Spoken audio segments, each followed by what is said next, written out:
दोस्तों भूगोल और इतिहास में काफ़ी कुछ हम लोग कर चुके हैं। MCQ चल रहा था, ये 19वां या 20वां वीडियो है, ये भी कंप्लीट हो जाएगा। आज के बाद हम MCQ अब साइंस और पॉलिटी का स्टार्ट करेंगे, ठीक है, विज्ञान, प्रौद्योगिकी और राज्य व्यवस्था का। इसके पहले हमने भूगोल का कंप्लीट वीडियो दिया है, विश्व के भूगोल का। भारत का भूगोल मानचित्रण, ये 2 वीडियो आना बाकी है। भारत के भूगोल में संपूर्ण भारत का भूगोल, मानचित्रण में संपूर्ण विश्व का भारत का मानचित्रण, एक ही वीडियो में कंप्लीट हो जाएगा, चाहे जितना लंबा वीडियो बने। इसके पहले इतिहास का 3 वीडियो हम देख चुके हैं कंप्लीट, एकदम प्राचीन कंप्लीट, मध्यकालीन कंप्लीट और आधुनिक कंप्लीट। आप प्लेलिस्ट में जाकर देख सकते हैं, संपूर्ण सामान्य अध्ययन वाले प्लेलिस्ट में। साइंस का भी हम 3 वीडियो दे चुके हैं, कंप्लीट वीडियो है वो, ठीक है, भौतिक का, जीव का और रसायन विज्ञान का। अब पॉलिटी का वीडियो आना बाकी है कंप्लीट वाला, तो वो कंप्लीट वीडियो हम आपको बहुत जल्द उपलब्ध करा देंगे, ठीक। इसके बाद जब ये सेगमेंट खत्म होगा, हालांकि कल से हम विज्ञान और पॉलिटी शुरू करेंगे, आज हम भूगोल का MCQ वाला जो सेगमेंट है, MCQ भूगोल और इतिहास जो चल रहा था, इसको आज समाप्त करेंगे। ये 19 वीडियो आपके लिए पर्याप्त हैं, ठीक है, काफ़ी कुछ हमने इसमें बता दिया है आपको। बाकी आपको उस वीडियो जो कंप्लीट वाला वीडियो उसमें मिल जाएगा, कॉन्सेप्चुअल वाले में। बीच बीच में कॉन्सेप्चुअल चीज़ें आती रहेंगी हमारी, ठीक है। उससे क्या होगा, जो रिलेटेड कॉन्सेप्ट्स हैं वो भी आपके तैयार होते चलेंगे। विश्व के मानचित्र पर सर्वप्रथम देशांतर रेखा खींचने का प्रयास किसने किया था? तो वर्ल्ड मैप पर पूछ रहा है कि देशांतर रेखाओं खींचने का कार्य किसने किया? तो इरेटोस्थनीज, जिसको आधुनिक भूगोल का पिता भी कहा जाता है, इसी ने पहली बार मानचित्र पर, वैश्विक मानचित्र पर देशांतर रेखा खींचने का प्रयास किया था। अक्षांश और देशांतर रेखाओं को सबसे पहले व्यवस्थित तरीके से खींचने का कार्य लेकिन किसने किया था? हिपार्कस ने किया था। हिपार्कस ने अक्षांश और देशांतर रेखाओं को व्यवस्थित तरीके से खींचने का कार्य किया था, जबकि अक्षांश और देशांतर रेखाओं को खींचने का कार्य इरेटोस्थनीज ने किया था, लेकिन यह व्यवस्थित नहीं था। तो व्यवस्थित पूछे तो हिपार्कस, अगर ऑप्शन रहेगा तो हिपार्कस लगाएंगे। इसके अलावा अक्षांश और देशांतर रेखा का सर्वप्रथम यदि प्रयोग कहा जाए तो वो किसने किया था? तो टॉलमी ने किया था। ये प्रयोग किया था इन्होंने अक्षांश और देशांतर रेखाओं का, लेकिन वो एक बहुत ही इनिशियल कह सकते हैं, बहुत प्रारंभिक एक प्रयोग था। हेरोडोटस की बात की जाए तो इनको इतिहास का पिता कहते हैं, इतिहास का पिता इनको कहते हैं, और हिकेटियस को भूगोल का पिता कहते हैं, ठीक। ब्रह्मांड उत्पत्ति सिद्धांतों के संदर्भ में निम्न कालक्रमानुसार व्यवस्थित, अर्थात कब किसने ये ब्रह्मांड की उत्पत्ति संबंधी जो सिद्धांत थे कब किसने दिए? तो सबसे पहले टॉलमी आए। टॉलमी ने भू केंद्रीय सिद्धांत दिया, अर्थात पृथ्वी पूरे ब्रह्मांड की केंद्र में है और समस्त ब्रह्मांड पृथ्वी का चक्कर लगाता है, पृथ्वी स्थिर रहती है, ये टॉलमी ने कहा था, ठीक। तो टॉलमी सबसे पहले 140 ईस्वी में लगभग, ठीक है, 140 ईस्वी में। फिर कापरनिकस आते हैं बहुत बाद में, 1543 तक लोग इसी भ्रम में रहते हैं कि पृथ्वी स्थिर है, धरती माता स्थिर है, पूरा जगत जो है, पूरा ब्रह्मांड इनका चक्कर लगा रहा है। लेकिन 1543 में कापरनिकस ने बोला कि सूर्य इस ब्रह्मांड के केंद्र में है और पृथ्वी सूर्य का चक्कर, या पूरा ब्रह्मांड जो है सूर्य का चक्कर लगाता है। तीनों ने हेलियोसेंट्रिक या सूर्य केंद्रीय सिद्धांत दिया। कापरनिकस को आधुनिक खगोलिकी का जनक भी कहा जाता है।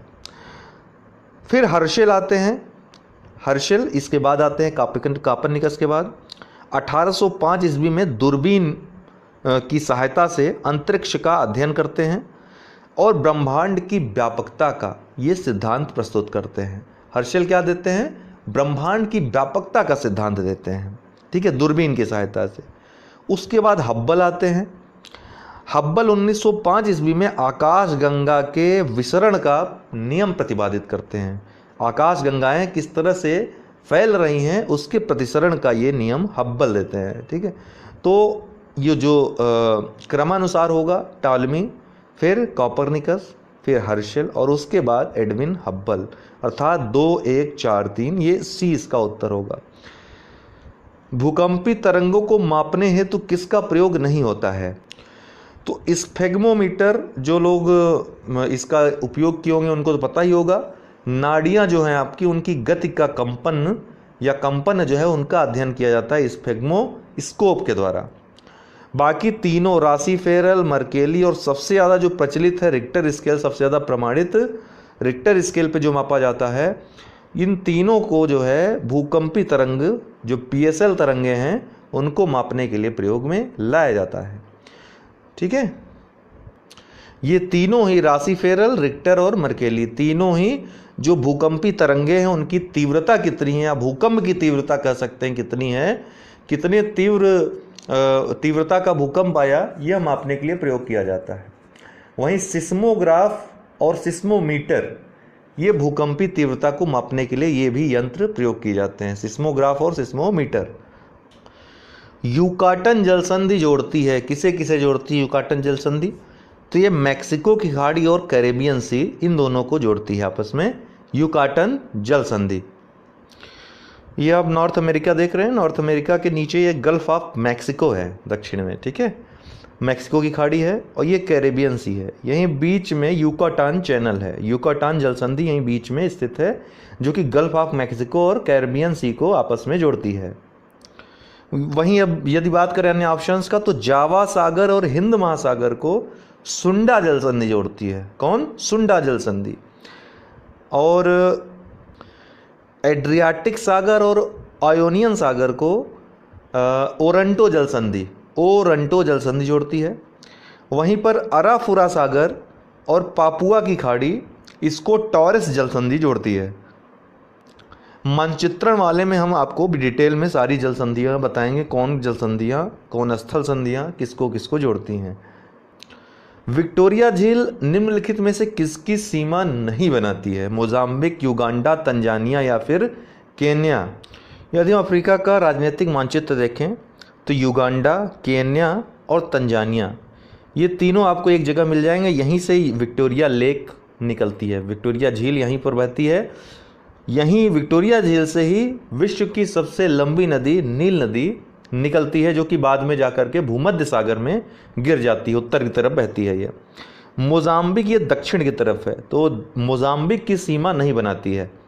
लेक विक्टोरिया यहाँ पर है। ठीक है, मोजाम्बिक यहाँ पर, मोजाम्बिक जो देश है इधर है, तो मोजाम्बिक की सीमा नहीं बनाती है, बाकी तीनों देशों की सीमा ये बना, तो इसका उत्तर होगा मोजाम्बिक। ठीक है, बाकी तीनों की सीमा वो बना रही है। कौन सी नदी चीन व रूस की सीमा बनाती है? तो ये चाइना और रसिया की सीमा बनाने वाली नदी आपको आमूर नदी दिख रही है, जो कि रूस और चाइना की सीमा बना रही है, आमूर नदी। चीन की सीमा जो है रसिया को उत्तर पूर्व में टच करती है। ठीक है, तो उत्तर पूर्व में बहने वाली नदी कौन सी है चाइना की? आमूर नदी, और यही जो है रसिया और चाइना की सीमा बनाती है। तो आमूर नदी दोस्तों ये रूस की एकमात्र ऐसी नदी है जिसका निकास जो है प्रशांत सागर में, जो प्रशांत सागर में, महासागर में गिरती है। तो रूस की एकमात्र नदी है आमूर नदी, जो कि प्रशांत महासागर में गिरती है, ये आप याद रखिएगा। बाकी आर्कटिक ओशन में या फिर आपके अटलांटिक ओशन में गिरती है। ठीक है, लीना नदी की बात की जाए तो यह बैकाल नदी से, बैकाल झील से निकलती है, जो बैकाल झील है विश्व की सबसे गहरी झील, और आर्कटिक महासागर में गिरती है। वहीं यांग टिकसिक्यांग की बात करें तो एशिया की सबसे ये बड़ी नदी है। ठीक है, और चीन में बहती है, चीन की सबसे बड़ी नदी है। इसी के मुहाने पर पीला सागर स्थित है, जो पीला सागर स्थित है वो यांग टिकसिक्यांग नदी के किनारे पर स्थित है। ह्वांगहो की बात करें तो ह्वांगहो नदी को चीन का शोक कहा जाता है। ह्वांगहो नदी को चीन का शोक कहा जाता है, चीन में बहती है। निम्नलिखित में से कौन से कारक महासागरीय धाराओं की उत्पत्ति तथा उनकी गति को प्रभावित करने के लिए उत्तरदायी हैं? पृथ्वी का परिभ्रमण, बिल्कुल सही है। ठीक है, इससे घूर्णन ऊर्जा मिलती है। गुरुत्वाकर्षण, गुरुत्वाकर्षण भी एक प्रमुख कारक है।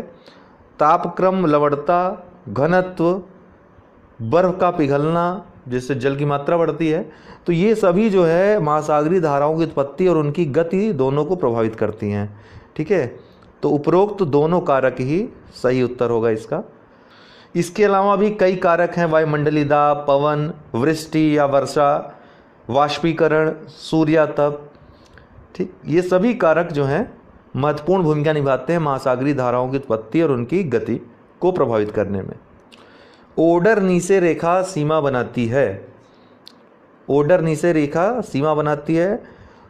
तो देखिए आपको अन्य लगभग पता है, ठीक है। अमेरिका और कनाडा के बीच आपको पता है कि 49 डिग्री जो समानांतर 49वीं समानांतर रेखा है वो संयुक्त राज्य अमेरिका और कनाडा के बीच, वहीं उत्तरी और दक्षिण कोरिया के बीच हम बार बार बता चुके हैं और कई बार परीक्षाओं में पूछा जा चुका है कि 38वीं समानांतर रेखा उत्तरी और दक्षिण कोरिया के बीच में सीमा रेखा बनाती है।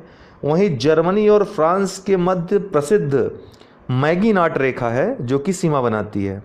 तो बचा क्या, पूर्वी जर्मनी और पोलैंड। तो ओडर-नेसे रेखा पूर्वी जर्मनी और पोलैंड के मध्य सीमा बनाती है। कौन सी झील मकर रेखा पर स्थित है? Disappointment, Erie, Torrens, Woods. ये चारों जो झील हैं दोस्तों, ये चारों ही ऑस्ट्रेलिया की प्रसिद्ध झीलें हैं। तो कौन सी मकर रेखा पर स्थित है? तो डिसअपॉइंटमेंट नदी जो झील है ये मकर रेखा पर स्थित है। ये ऑस्ट्रेलिया है और यहाँ से होकर डिसअपॉइंटमेंट झील से होकर ही मकर रेखा 23.5 डिग्री दक्षिणी अक्षांश रेखा गुजरती है। तो इसका उत्तर ए होगा।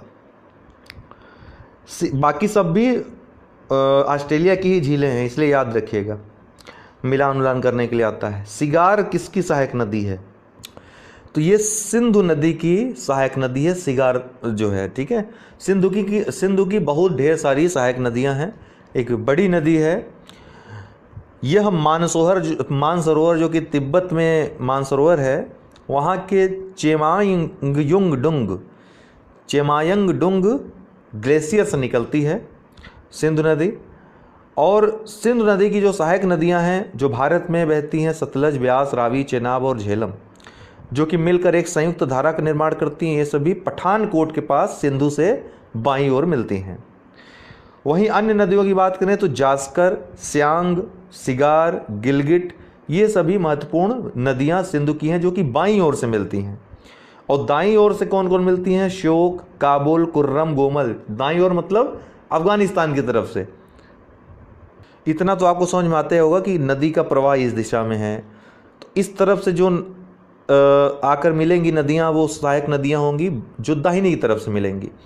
जो इस तरफ से आकर मिलेंगी वो बाईं तरफ से मिलेंगी, ठीक है ना। इस तरफ आप चल रहे हैं तो दाहिना हाथ आपका इस साइड रहेगा, बायां हाथ इस साइड रहेगा, तो उसी अनुसार जो है दायां बायां देखा जाता है।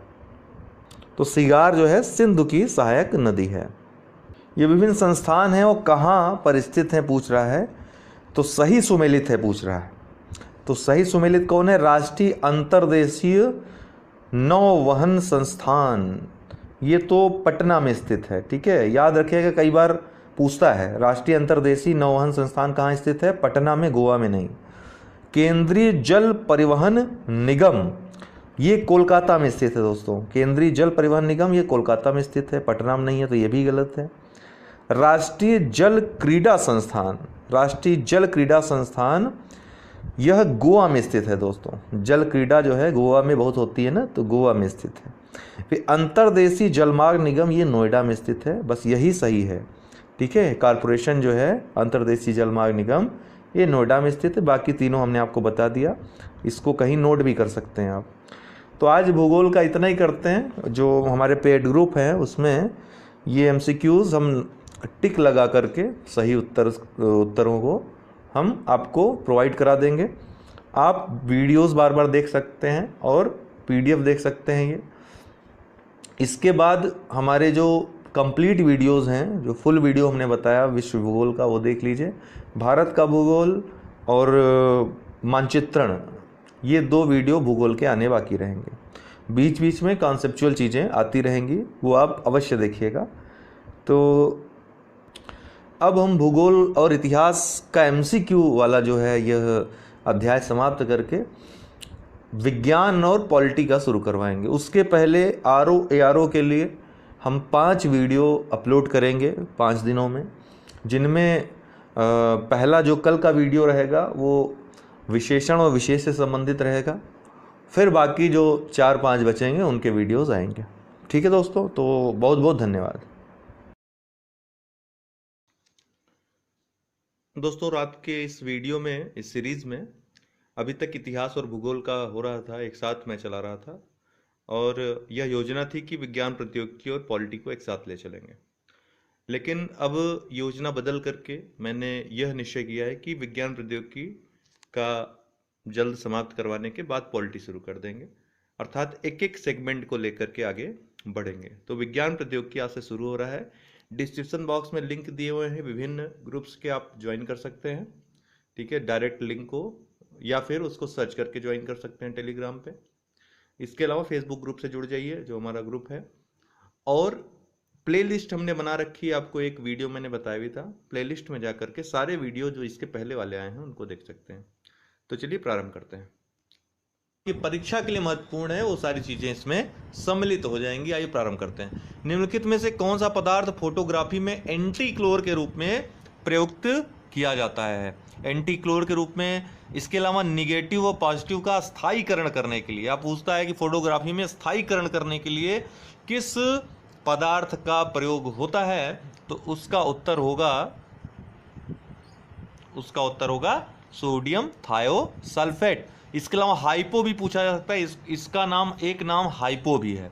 तो अगर थायोसल्फेट ना पूछकर हाइपो पूछा जाए तो हाइपो भी इसको इसी नाम से जाना जाता है, सोडियम थायोसल्फेट को, ठीक है। तो सोडियम थायोसल्फेट को हाइपो के नाम से भी जाना जाता है।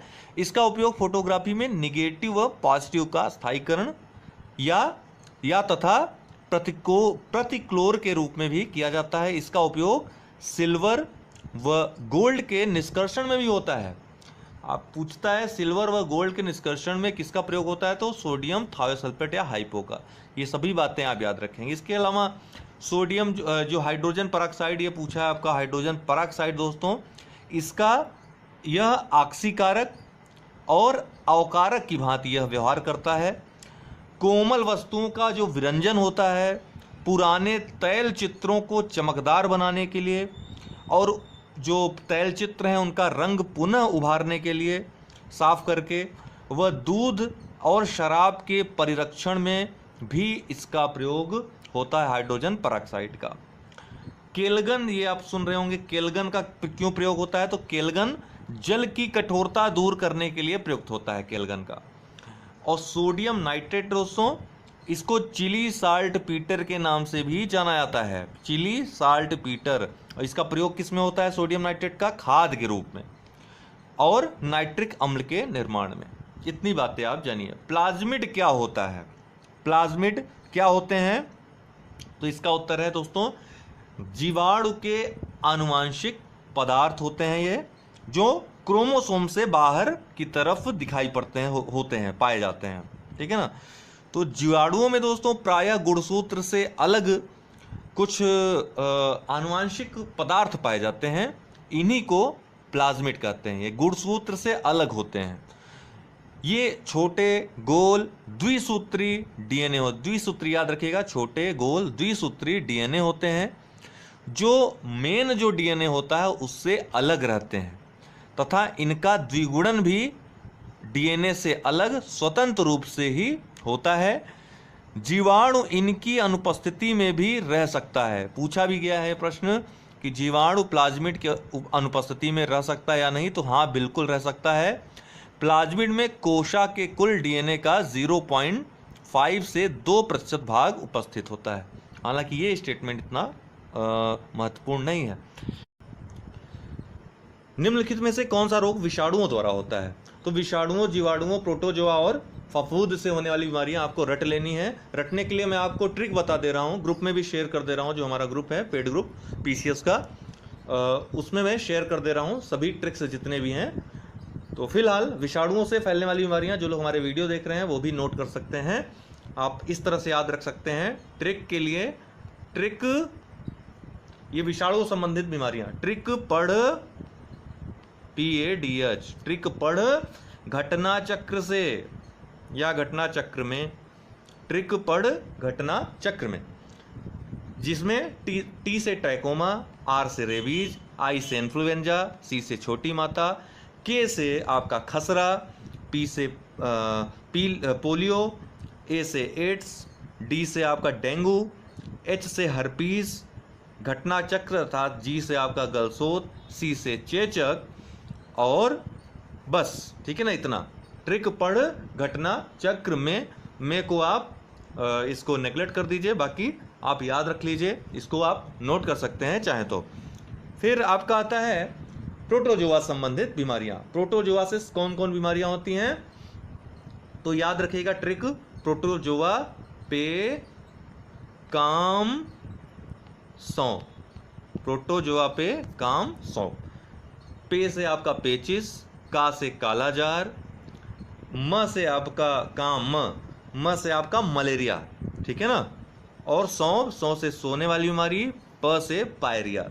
इतना आपकी जो बीमारियां होती हैं वो प्रोटोजोआ से होती हैं, ये भी आप चाहें तो लिख लें।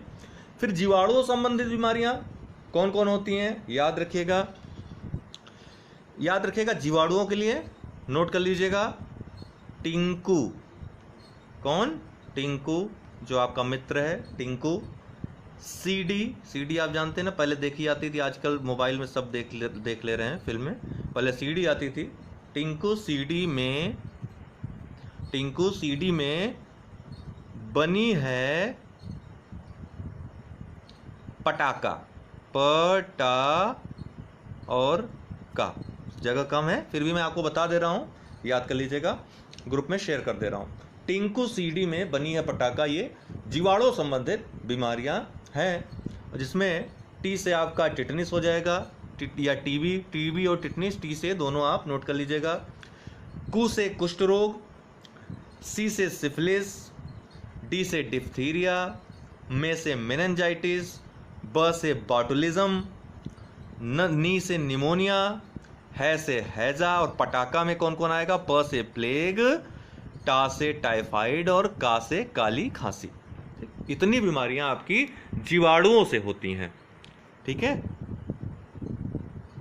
तो ये बैक्टीरिया से होने वाली बीमारियां थी।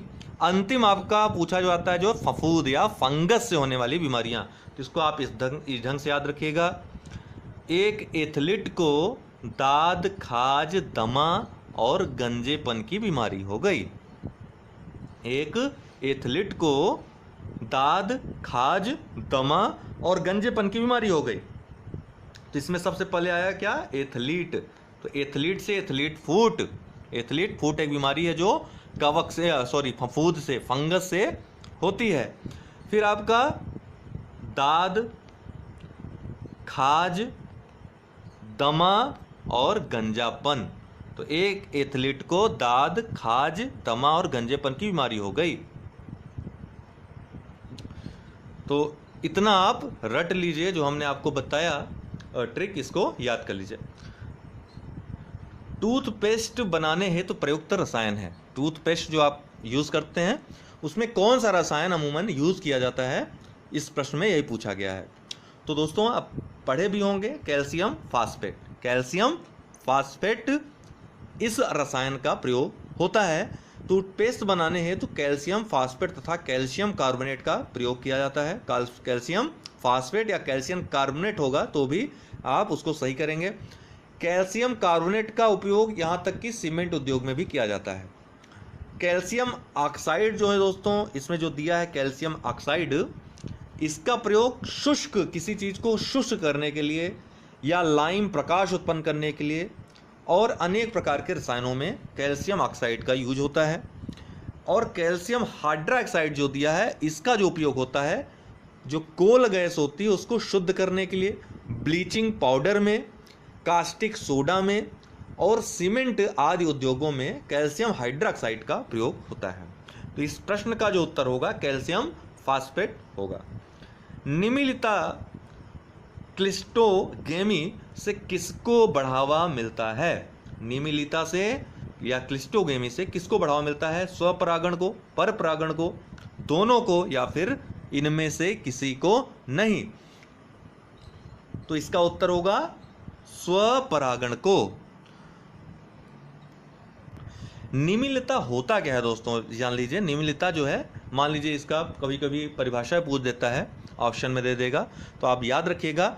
निम्नलिखित क्या होता है कि द्विलिंगी जो पुष्प होते हैं, ऐसे पुष्प जो कभी खिलते नहीं, अर्थात बंद अवस्था में ही प्रस्फुटन हो जाता है या परागण हो जाता है उनमें, या पराग कोश जो है फट जाता है और जो पराग कण होते हैं वो पुष्प के जो वर्तिकाग्र हैं उसमें बिखर जाते हैं, इसी से स्वपरागण की प्रक्रिया संपन्न होती है। तो ये स्वपरागण को बढ़ावा देते हैं।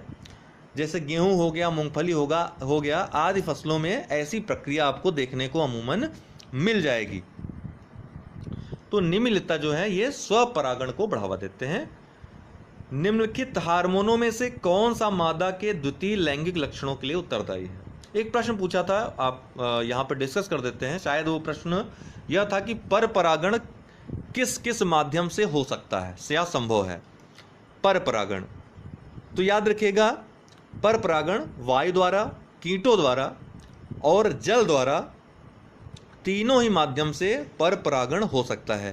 साथ ही एक ऑप्शन था एक बार कि पर परागण जो या पर परागित जो फसल होते हैं उसमें क्या स्वपरागण भी होता है? तो बिल्कुल हाँ, कम से कम 5 से 10% ऐसे फसलों में जिसमें पर परागण की क्रिया होती है स्वपरागण भी संपन्न होता है।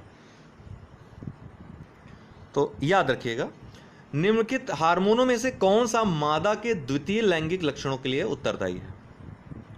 तो सबसे पहले तो यह समझिए कि द्वितीयक लैंगिक लक्षण या जिनको गौण लैंगिक लक्षण कहते हैं या माइनर सेक्सुअल सिम्टम्स जिसको कहते हैं, गौण लैंगिक लक्षण, ये होते क्या हैं? सबसे पहले तो ये जानिए।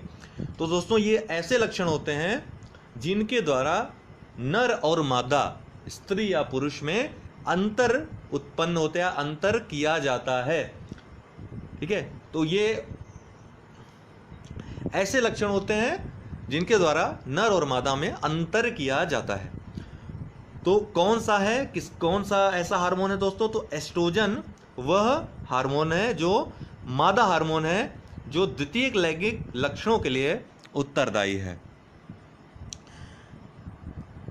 इसके अलावा जो हार्मोन दिए हैं, जो वेसोप्रेसिन जो हार्मोन है दोस्तों, इसका जो कार्य है वो शरीर में जल संतुलन बनाए रखने में सहायता करना है। याद रखिएगा, पूछा जाता है वेसोप्रेसिन हार्मोन या एडीएच भी इसको बोला जाता है, ये शरीर में जल संतुलन बनाए रखने में सहायक होता है।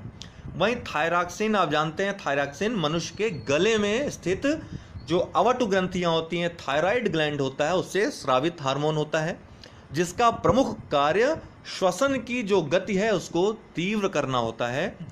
यदि इसकी कमी हो जाए तो जड़ मानवता, मिक्सीडीमा, हाइपोथायराइडिज्म और घेंघा रोग हो जाता है। इसकी कमी से घेंघा रोग होता है, पूछा भी गया कई बार।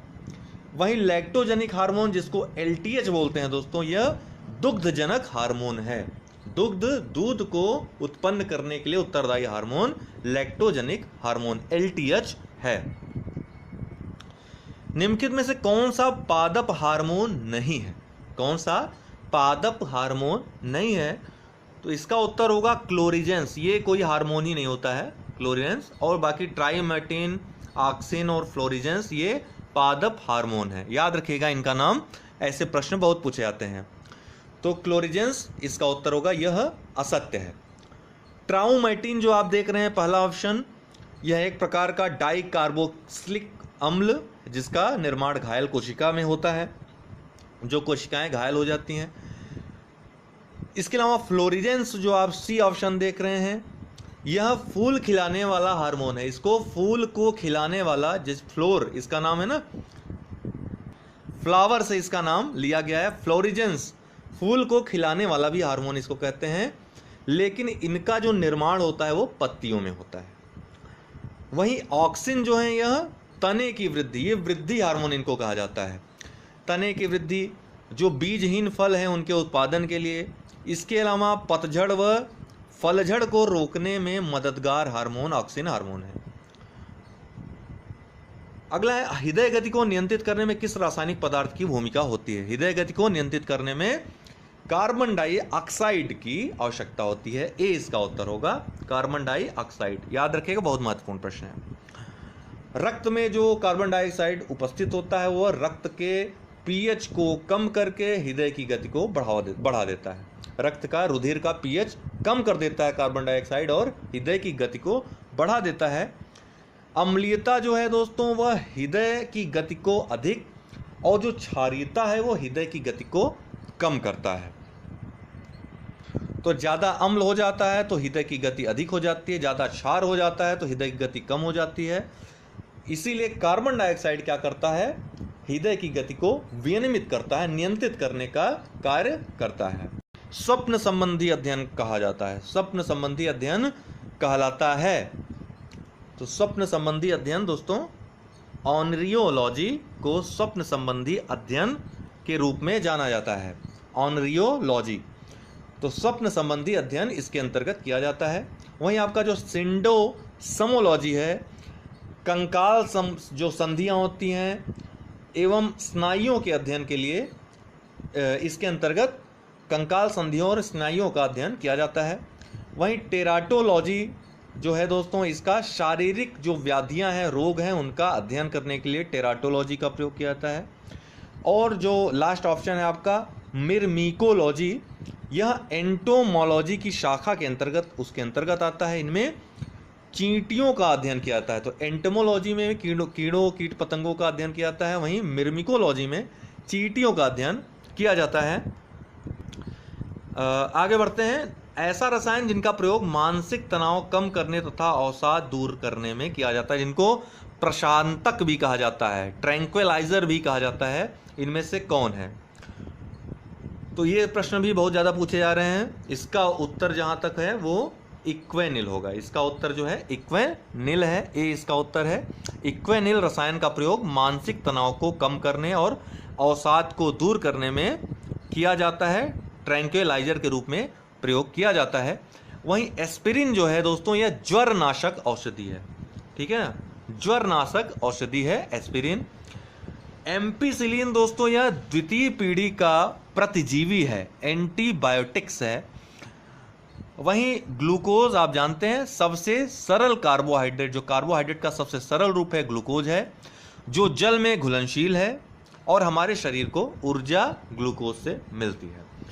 अगला प्रश्न है सुमेलित नहीं है। इनमें से बहुत महत्वपूर्ण प्रश्न है, यह भी अक्सर पूछ ही लिया जाता है, कंफ्यूजन कुछ चीज़ों में हो जाती है। तो सौर सेल प्रकाश ऊर्जा से विद्युत ऊर्जा, बिल्कुल सही है, सूर्य की प्रकाश से उसको विद्युत में कन्वर्ट करता है, एकदम सही है, सौर पैनलों के द्वारा। माइक्रोफोन ध्वनि ऊर्जा को विद्युत ऊर्जा में कन्वर्ट करता है, याद रखिएगा, माइक्रोफोन ध्वनि ऊर्जा को विद्युत ऊर्जा में। यही लाउड स्पीकर भी आप याद रख लीजिए, इसका ठीक उल्टा लाउड स्पीकर में होता है। लाउड स्पीकर क्या करता है, विद्युत ऊर्जा को ध्वनि ऊर्जा में रूपांतरित करता है, परिवर्तित करता है, दोनों याद रखिएगा। फिर विद्युत सेल आपका आता है। विद्युत सेल क्या करता है, रासायनिक ऊर्जा को विद्युत ऊर्जा में कन्वर्ट करता है, न कि ऊष्मा ऊर्जा में। तो यह गलत है, यही सुमेलित नहीं है। विद्युत सेल जो है, याद रखिएगा, बैटरी जिसको कहते हैं, रासायनिक ऊर्जा को विद्युत ऊर्जा में कन्वर्ट करता है, लेकिन ऊष्मा ऊर्जा यहां पर दिया हुआ है, तो ये गलत है। डायनमो दोस्तों, अब यहां पे आप डायनमो और विद्युत मोटर, इन दोनों में कंफ्यूजन आप दूर कर लीजिएगा। डायनमो यांत्रिक ऊर्जा को विद्युत ऊर्जा में कन्वर्ट करता है, डायनमो यांत्रिक ऊर्जा को विद्युत ऊर्जा में कन्वर्ट करता है। वहीं विद्युत मोटर क्या करेगा, ठीक उल्टा करेगा, वह क्या करता है, विद्युत ऊर्जा को यांत्रिक ऊर्जा में कन्वर्ट करता है। याद रखिएगा, कंफ्यूज मत होइएगा। तो आलू का ब्लैक हार्ट रोग किस तत्व की कमी से होता है, किस तत्व की कमी से होता है?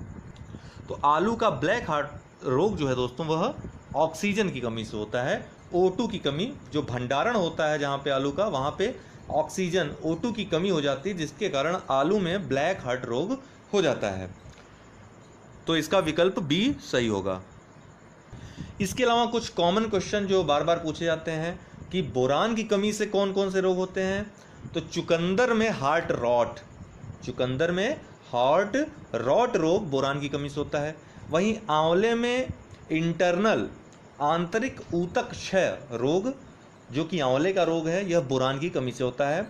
और फूल गोभी में जो ब्राउनिंग होती है, वह जो रोग होता है वो भी बोरान की कमी से होता है। तो बोरान की कमी से इतने रोग होते हैं। वहीं मैग्नीज की कमी से कौन कौन रोग होता है, तो मुख्य याद रखिएगा, मटर में मार्श रोग जो होता है वो मैग्नीज की कमी से होता है।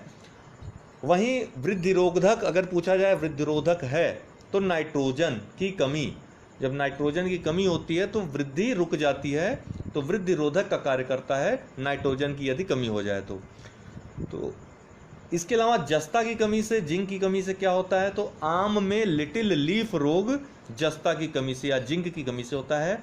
और धान में प्रसिद्ध रोग है खैरा रोग, वो भी जिंक या जस्ते की कमी से होता है। हालांकि आप वो वीडियो देख लीजिए, उसमें मैंने सारी चीज़ों पर विस्तार से चर्चा की है, कुछ छूटा नहीं है उसमें। निम्नलिखित में से किस शैवाल को अंतरिक्ष यात्री अपने अंतरिक्ष यान के केबिन के हौज में उगाकर प्रोटीन युक्त भोजन, जल और ऑक्सीजन प्राप्त कर लेते हैं? काफ़ी चर्चा में भी रहा था कुछ दिन पहले। तो यह कौन सा है? क्लोरेला, याद रखना है आपको, क्लोरेला, ठीक है ना। तो क्लोरेला का प्रयोग जैव अनुसंधान कार्यों में होता है, क्योंकि यह तीव्रता से प्रजनन करते हैं, बहुत तीव्र गति से उग भी आते हैं, और कार्बन डाइऑक्साइड का उपयोग करके भोजन का निर्माण करते हैं। प्रोटीन संश्लेषण के लिए नाइट्रोजन के स्रोत के रूप में ये जो शैवाल हैं मलमूत्र से उत्पन्न पदार्थों का उपयोग कर लेते हैं, अतः अंतरिक्ष यात्रियों के लिए इनका उपयोग सुगम होता है। वहीं एनाबीना जो आप देख रहे हैं, यह भी पूछा जाता है, तो एनाबीना हो गया या नॉस्टॉक हो गया, ये भी शैवाल हैं। इनका प्रयोग नाइट्रोजन स्थिरीकरण में किया जाता है। पूछता भी है कि नाइट्रोजन स्थिरीकरण के लिए किसका प्रयोग होता है, तो एनाबीना, नॉस्टॉक शैवालों का। वहीं लेमिनेरिया जो बी ऑप्शन आप देख रहे हैं, इस शैवाल का प्रयोग आयोडीन, ब्रोमीन अम्ल तथा एसीटोन आदि बनाने में लेमिनेरिया शैवाल का प्रयोग किया जाता है। मुख्यतः लेमिनेरिया शैवाल का प्रयोग आयोडीन के निर्माण में किया जाता है। लेज़र बीम का उपयोग होता है गुर्दे की चिकित्सा, हृदय चिकित्सा, आँख की चिकित्सा, उपयुक्त सभी आपको पता होगा, उपयुक्त सभी।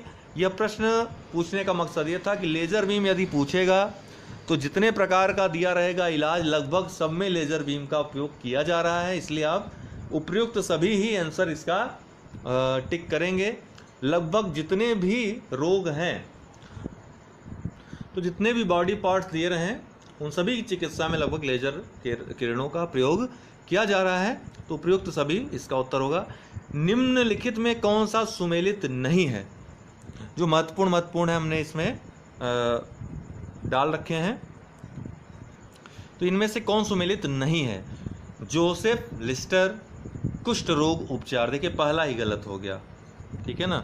बाकी जॉन्स ईसाल के पोलियो टीका का इन्होंने विकास किया, पोलियो के विरुद्ध जो टीका लगाया जाता है। अलेक्जेंडर फ्लेमिंग ने पेनिसिलिन की खोज की थी, और वहीं एडवर्ड जेनर ने चेचक के टीके की खोज की थी। तो ये तीनों ही सही हैं, इनको आपको याद भी रखना है, पूछता ही रहता है चक्रीय क्रम से। जोसेफ लिस्टर ने किसकी खोज की थी दोस्तों? एंटीसेप्टिक सर्जरी की। जोसेफ लिस्टर किससे जुड़े हैं? एंटीसेप्टिक सर्जरी की खोज से जुड़े हुए हैं। वहीं कुष्ठ रोग के उपचार से कौन जुड़ा हुआ है? तो कुष्ठ रोग का उपचार हेनसन, इन्होंने कुष्ठ रोग के उपचार की पद्धति खोजी थी। तो उत्तर होगा ए जो है गलत, सुमेलित है। लाल रक्त कोशिकाओं का निर्माण हमारे शरीर के किस भाग में होता है? तो लाल रक्त कोशिकाओं का निर्माण, कणिकाओं का निर्माण, आरबीसीज जिनको कहते हैं, उनका जो निर्माण होता है वह अस्थि मज्जा में होता है, ठीक है ना। कहाँ? अस्थि मज्जा में। लाल रुधिर कणिकाएं रुधिर कणिकाओं का 99% होती हैं। इन्हें एरिथ्रोसाइट्स भी कहते हैं। एरिथ्रोसाइट्स का निर्माण पूछ लेगा तो कंफ्यूज मत होइएगा। इनका निर्माण अस्थि मज्जा में होता है। ये केवल कशेरुकी प्राणियों में ही पाए जाते हैं। ये केवल कशेरुकी प्राणियों में ही पाए जाते हैं। सुमेलित नहीं है, इनमें से कौन सुमेलित नहीं है? जमीन से जमीन, पृथ्वी, बिल्कुल सही है। जमीन से हवा, त्रिशूल, बिल्कुल सही है। जमीन से हवा, अग्नि, ये गलत है। जो आपकी पृथ्वी है, अग्नि है और शौर्य है, ये सभी जो मिसाइल हैं दोस्तों, ये जमीन से जमीन पे मार करने में सक्षम है। वहीं त्रिशूल जमीन से हवा सही है, और जमीन से हवा आकाश भी सही है। आकाश और त्रिशूल जमीन से हवा में मार करते हैं मिसाइल, और अग्नि, पृथ्वी और आपका शौर्य हो गया, ये सभी मिसाइल जो हैं जमीन से जमीन पे वार करती हैं। किसी लिफ्ट में बैठे हुए व्यक्ति को अपना भार कब अधिक मालूम पड़ेगा या महसूस होगा? किसी लिफ्ट में बैठे हुए व्यक्ति को अपना भार कब अधिक मालूम पड़ेगा। 3 स्टेटमेंट मैं बोल रहा हूं, इसको आप हमेशा याद रखिएगा। कभी भी यह प्रश्न आएगा तो आप टिक मार दीजिएगा सही सही।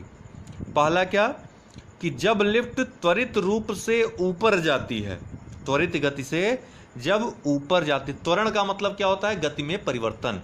तो त्वरित गति से जब, त्वरण क्या होता है, गति में परिवर्तन, अर्थात 2 किलोमीटर पर सेकंड से गति कर रहे हैं, कुछ ऊपर जाके 4 किलोमीटर पर सेकंड हो गया, फिर कुछ ऊपर जाकर के 6 किलोमीटर पर सेकंड हो गया। तो त्वरित गति से जब ऊपर जा रही हो लिफ्ट, तब जो उसमें बैठा व्यक्ति रहेगा उसका भार अधिक मालूम पड़ेगा। वहीं जब नीचे आएगी त्वरित गति से लिफ्ट, तो व्यक्ति का आभासी भार घटा हुआ प्रतीत होता है, अर्थात उसको अपना भार, जब त्वरित गति से नीचे आएगी लिफ्ट, अर्थात जो डी ऑप्शन है, इस स्थिति में क्या होगा, भार कम प्रतीत होगा, कम हुआ प्रतीत होगा, आप हल्का महसूस करेंगे तब अपने आप को, अपने वजन को। वहीं ये जो दोनों ऑप्शन है दोस्तों, इनका एक ही उत्तर हमेशा होगा, जब लिफ्ट समान वेग से ऊपर जा रही हो और जब लिफ्ट समान वेग से नीचे जा रही हो, दोनों ही कंडीशन में भार अपरिवर्तित रहेगा, भार में कोई परिवर्तन नहीं होगा। तो इस क्वेश्चन को आप हमेशा याद रखिए, जब भी आएगा तो टिक कर दीजिएगा। 3 ही कंडीशन है। एक क्या कंडीशन है, जब लिफ्ट त्वरित गति से, अर्थात उसका वेग परिवर्तित हो रहा है, ऊपर जा रही है, तो व्यक्ति का आभासी भार क्या होगा, घटा हो, जब ऊपर जाएगी तो बढ़ा हुआ, नीचे जाएगी तो घटा हुआ। ऊपर जाएगी तो बढ़ जाएगा भार, ऐसा महसूस होगा, और नीचे जाएगी त्वरित गति से तो लिफ्ट, तो भार कम महसूस होगा। वहीं अगर एक समान वेग से ऊपर जा रही हो या एक समान वेग से नीचे जा रही हो, अर्थात त्वरण न हो, त्वरित गति न हो, तो भार में कोई भी परिवर्तन महसूस मालूम नहीं पड़ेगा। ये तीनों चीजें आप याद रखिएगा। तो इसका उत्तर क्या हो जाएगा दोस्तों, सी। ठीक है, जब लिफ्ट त्वरित गति से ऊपर जाती है तो भार बढ़ा हुआ महसूस होता है। कथन कारण है, गर्म सूप ठंडे सूप की अपेक्षा अधिक स्वादिष्ट लगता है, और कारण है उसका पृष्ठ तनाव अधिक होने के कारण वह जीव की सतह से के अधिक भाग पर फैल जाता है। तो ये तो कथन बिल्कुल सही है। गर्म सूप ठंडे सूप की अपेक्षा, जब गर्म सूप आप पीजिए, इसको टेस्ट करते हैं, अभी भी टेस्ट कर सकते हैं, मेरा भी पीने का मन हो गया सूप, मैंने मंगवा भी लिया है गर्म सूप अभी। तो आप लोग गर्म सूप पिएंगे तो ठंडे सूप की अपेक्षा अधिक स्वादिष्ट लगेगा। उसका कारण क्या होता है कि जो गर्म सूप होता है वह जीभ पे अच्छी तरह फैल जाता है, लेकिन फैलता क्यों है, पृष्ठ तनाव इसका कम रहता है। गर्म होने के कारण टेम्परेचर जब बढ़ेगा तो पृष्ठ तनाव क्या होगा, कम होगा, बढ़ेगा नहीं। तो टेम्परेचर बढ़ने के कारण पृष्ठ तनाव कम हो जाता है। जब पृष्ठ तनाव कम, पृष्ठ तनाव क्या होता है थोड़ा सा देख लीजिए, बहुत ही सरल भाषा में समझा रहा हूँ, विज्ञान की भाषा में नहीं समझा रहा हूँ। कोई पृष्ठ है, उसको आप इधर उधर खींचिए, ठीक है, अगर खींचेंगे पृष्ठ को तो छोड़ देंगे तो पुनः वो वही स्थिति धारण करने का प्रयास करेगा, अर्थात न्यूनतम से न्यूनतम स्थान घेरने की जो क्षमता या गुण होता है किसी द्रव का, उसी को पृष्ठ तनाव कहते हैं। इसको प्रत्यास्थता के इक्वल भी समझा जाता है। जो प्रत्यास्था का गुण होता है ठोस में, वही द्रव में पृष्ठ तनाव का गुण के रूप में जाना जाता है एक प्रकार से। तो पृष्ठ तनाव क्या होता है, जहां ऐसा गुण होता है किसी द्रव का जिसमें वह द्रव अपना न्यूनतम से न्यूनतम स्थान घेरने का प्रयास करता है। तो न्यूनतम स्थान घेरने का प्रयास करेगा तो पृष्ठ तनाव तो उसका अधिक होगा। जितना ज़्यादा पृष्ठ तनाव रहेगा वस्तु उतना ही कम स्थान घेरेगी। तो पृष्ठ तनाव यहाँ पर अधिक रहता है, ठीक है ना, पृष्ठ तनाव कम रहता है, इसलिए जीव की सतह पर अधिक भाग में वो फैल पाता है। अगर पृष्ठ तनाव ज़्यादा रहेगा तो वो कम से कम स्थान घेरेगी। तो यहाँ पे यह स्टेटमेंट गलत हो जाता है, आर वाला। तो कथन ए सही है लेकिन आर गलत है, सी इसका उत्तर हो जाएगा। समझ में आ गया होगा आप लोगों को। एक बार फिर समझा देता हूँ कि पृष्ठ तनाव हमने आपको बताया किसी द्रव का वह गुण होता है जिसमें वो न्यूनतम से न्यूनतम स्थान घेरने का प्रयास करता है। तो यहाँ पे क्या है, गर्म सूप ठंडे सूप की अपेक्षा अधिक स्वादिष्ट लगता है, ये बिल्कुल सही है। अधिक स्वादिष्ट लगने का मतलब है जीभ में अच्छी तरह पूरा पहुँच गया। तो इसका मतलब है कि ज़्यादा स्थान घेरा, ज़्यादा स्थान घेरेगा तो पृष्ठ तनाव क्या रहेगा, कम रहेगा। कम रहेगा पृष्ठ तनाव तो ज़्यादा से ज़्यादा, क्योंकि पृष्ठ तनाव तो वह गुण है जिसमें न्यूनतम स्थान घेरने का प्रयास द्रव का जो पृष्ठ है वो करता है। तो इसलिए इसका आर जो है, कारण जो है वो गलत हो जाएगा, ए सही है। यहाँ पे होना क्या चाहिए था कि उसका पृष्ठ तनाव कम होने के कारण वह जीव की सतह से अधिक भाग पर फैल जाता है। स्पष्ट प्रतिध्वनि सुनने के लिए ध्वनि का परावर्तन करने वाली सतह तथा स्रोत के या श्रोता के मध्य न्यूनतम कितनी दूरी होनी चाहिए। आप कहीं किसी दीवार पर के आसपास जाकर चिल्लाते हैं तो उससे टकरा करके जो ध्वनि वापस आती है, फिर से सुनाई पड़ती है, जो बचपन में हम लोग बहुत करते थे, अब तो ऐसा नहीं देखा जाता है। तो यह वही कह रहा है कि आपके और उस दीवार के या उस प्रतिरोध के या पहाड़ के आसपास आप जाकर चिल्लाइए। कई स्थान ऐसे हैं जहाँ पे लोग घूमने जाते हैं, वहाँ पे इस तरह की चीज़ें पाई जाती हैं। तो न्यूनतम कितनी दूरी हो, कम से कम कितनी दूरी होनी चाहिए, तो कम से कम दूरी दोस्तों वो 17 मीटर होनी चाहिए। बाकी अधिक से अधिक वो आपकी कान की श्रवण क्षमता पे निर्भर करेगा, लेकिन न्यूनतम जो दूरी होनी चाहिए वो 17 मीटर की दूरी होनी चाहिए। इससे कम पे अर्थात 10 से 15 मीटर, 10 मीटर में आप खड़े होकर चिल्लाएंगे तो आपको स्पष्ट रूप से ध्वनि सुनाई नहीं पड़ेगी। बी इसका उत्तर है। निकट दृष्टि दोष से ग्रसित व्यक्ति नजदीक की वस्तु देख लेता है परंतु दूर स्थित वस्तु को नहीं देख पाता है, इसके कारणों पर विचार करें। बहुत अच्छा प्रश्न है। आप जानते हैं निकट दृष्टि दोष, जो निकट दृष्टि दोष होता है, इसमें निकट या नजदीक की जो वस्तु है वो व्यक्ति साफ साफ देखता है, लेकिन दूर स्थित वस्तु को नहीं देख पाता है। वहीं दूर दृष्टि दोष में इसका ठीक उल्टा होता है कि दूर की वस्तु साफ दिखाई पड़ती लेकिन नजदीक की वस्तु साफ दिखाई नहीं पड़ती है। तो ऐसा क्यों होता है कि निकट दृष्टि दोष में जो व्यक्ति ग्रसित होता है वो नजदीक की वस्तु देख लेता है लेकिन दूर स्थित वस्तु को नहीं देख पाता है? उसका कारण क्या है? लेंस की गोलाई बढ़ जाती है। लेंस की गोलाई बढ़ जाती है, बिल्कुल सही है, लेंस की गोलाई बढ़ जाती है। इसके साथ ही लेंस की फोकस दूरी घट जाती है। लेंस की फोकस दूरी दोस्तों वह घट जाती है और लेंस की क्षमता बढ़ जाती है, बिल्कुल सही। तो 1 और 3 इसका ऑप्शन सही होगा, दूसरा गलत होगा। तो इसका है डी उत्तर, ठीक है ना, 1 और 3। निकट दृष्टि दोष में लेंस की गोलाई बढ़ जाती है और लेंस की क्षमता भी बढ़ जाती है, लेकिन लेंस की फोकस दूरी वह घट जाती है। दूर दृष्टि दोष में इसका उल्टा होता है, तो आप याद रखिएगा वाइस वर्सा। सुमेलित नहीं, इनमें से कौन सुमेलित नहीं है? Bolometer, manometer, phonometer, tachometer. तो बोलोमीटर दोस्तों यह ऊष्मीय विकिरण के लिए प्रयोग होता है, ऊष्मीय विकिरण की माप करता है, बिल्कुल सही है। बोलोमीटर का उपयोग ऊष्मीय विकिरण की माप के लिए किया जाता है। मैनोमीटर का प्रयोग गैसों के दाब के मापन के लिए होता है, यह भी सही है। फोनोमीटर का उपयोग प्रकाश की चमक शक्ति जो होती है उसको ज्ञात करने का यंत्र है, बिल्कुल सही है यह भी। टैकोमीटर वायुदाब मापक यंत्र है, बिल्कुल यह गलत है, ठीक है। टैकोमीटर या वायुयान जो होते हैं उनकी गति को मापने का यंत्र होता है, वायुयानों की गति मापी जाती है टैकोमीटर से। तो यह डी ऑप्शन गलत है, बाकी सब सही है, इसका डी उत्तर हो जाएगा। तो आज के लिए इतना ही, बहुत बहुत धन्यवाद दोस्तों। ये वीडियो थोड़ा हमने बाहर रिकॉर्ड किया हुआ है तो थोड़ी आवाज़ आएगी, बट आपको सुनाई पड़ेगा अच्छे से, ठीक है ना। तो थोड़ी आवाज़ आएगी, थोड़ा डिस्टर्बेंस हो सकती है आपको, जिसके लिए क्षमा चाहता हूँ। विज्ञान प्रौद्योगिकी का ये चल रहा था, प्लेलिस्ट में आप सारी वीडियोस देख सकते हैं। फिलहाल शुरू करते हैं। मतदान के समय मतदाताओं के उंगली पर निशान वाली स्याही में किसका प्रयोग किया जाता है? जो मतदान में आप जाते हैं तो आपकी उंगली में एक बहुत ही गाढ़ी स्याही लगाई जाती है, जल्दी छूटती नहीं है, तो उसमें किसका प्रयोग किया जाता है? तो इसका उत्तर होगा दोस्तों D, silver nitrate. Silver nitrate का प्रयोग किया जाता है, ठीक है, सिल्वर नाइट्रेट का प्रयोग किया जाता है।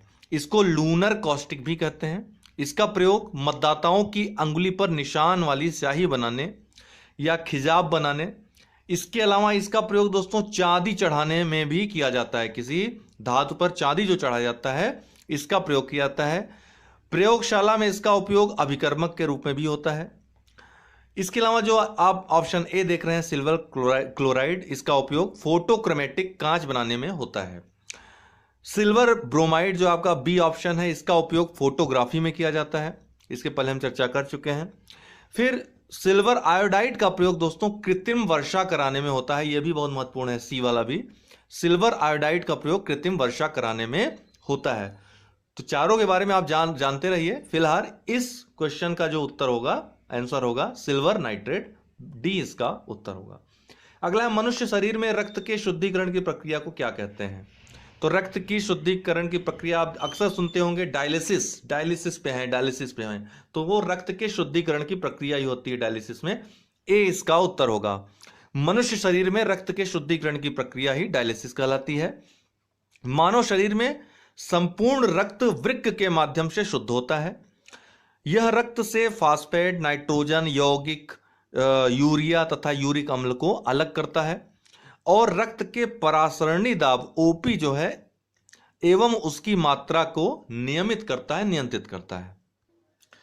ठीक है, अगला तो इसका उत्तर ये होगा। नेविरेपिन क्या है दोस्तों, अक्सर चर्चा में रहता है नेविरेपिन। तो इसका उत्तर सही उत्तर है एड्स ग्रस्त माताओं के गर्भस्थ शिशुओं को इस जानलेवा बीमारी से बचाने की एक दवा। तो इसका ऑप्शन डी सही है।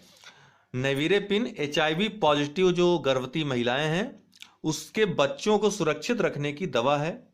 यह खुराक देने से संक्रमण के खतरों को 47, देखिए 100% तक नहीं लेकिन 47% तक कम किया जा सकता है। HIV में प्रयुक्त होने वाली दवाएं भी आप याद लीजिए, पूछता है सुरामीन, साइक्लोस्पोरिन, अल्फा इंटरफेरॉन, रिबावायरिन, ये सभी एड्स में HIV में प्रयुक्त होने वाली दवाएं हैं।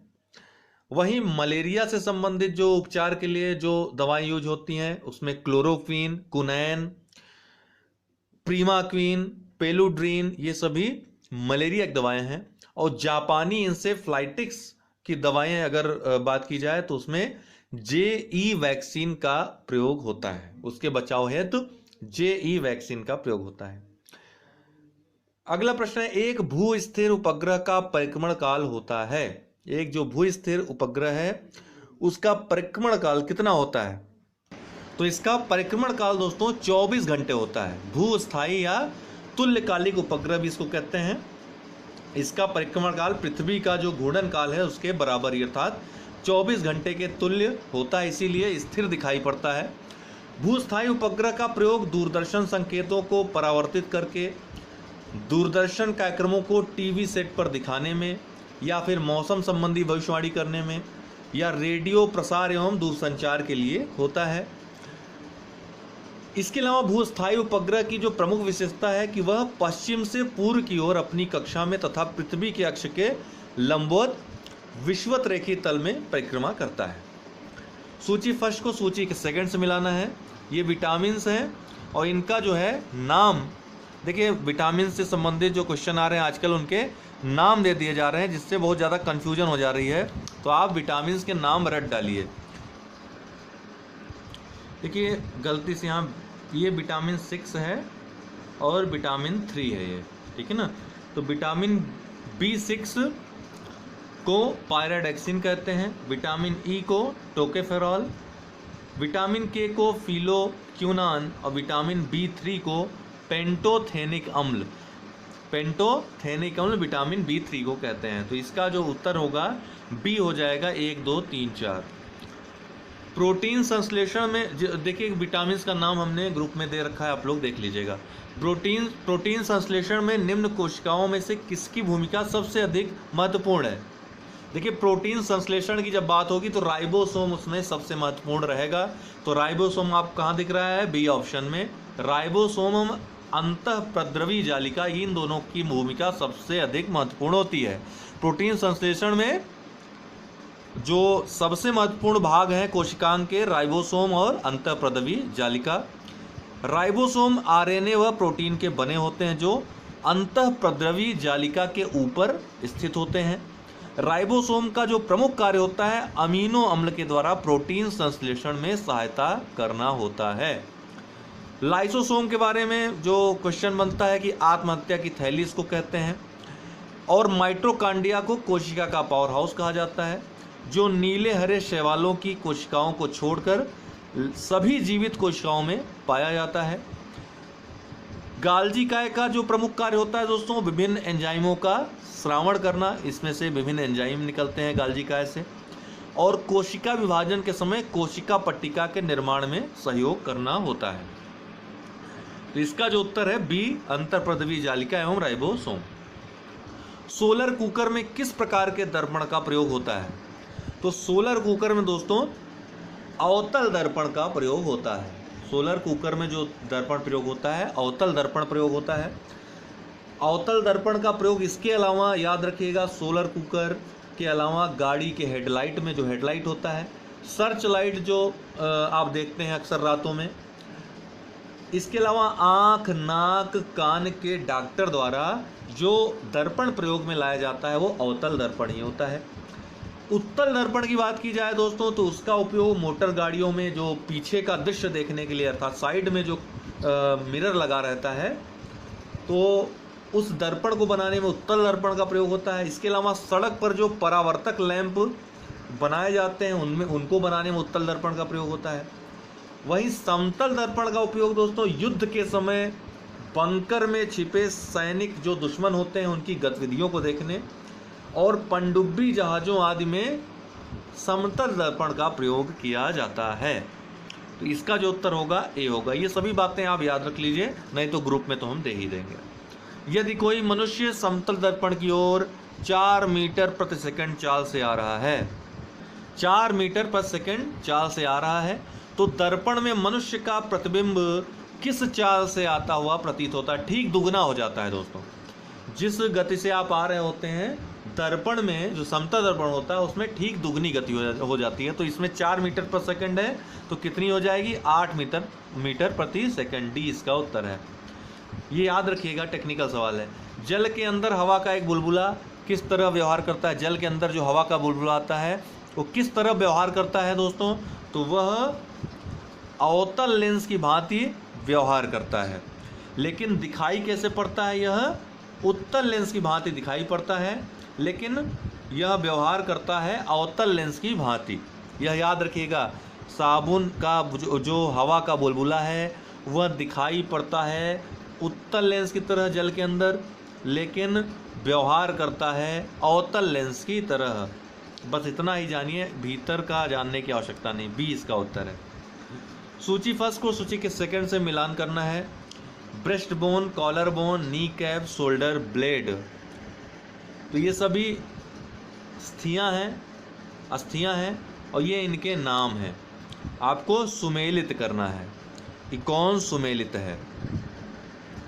तो जो ब्रेस्ट बोन है दोस्तों इसको याद रखेगा स्टर्नम नाम से पुकारते हैं। स्टर्नम, ब्रेस्ट बोन को स्टर्नम कहा जाता है। फिर कॉलर बोन जो आपका है दोस्तों, कॉलर के पास जो होता है कॉलर बोन, इसको क्लेविकल कहते हैं, क्लेविकल कहते हैं। नी कैप जो है दोस्तों, नी कैप, इसको पटेला कहते हैं। क्या कहते हैं? पटेला। और शोल्डर ब्लेड जो होता है इसको क्या कहते हैं? बचा हुआ स्केपुला। Shoulder blade, scapula.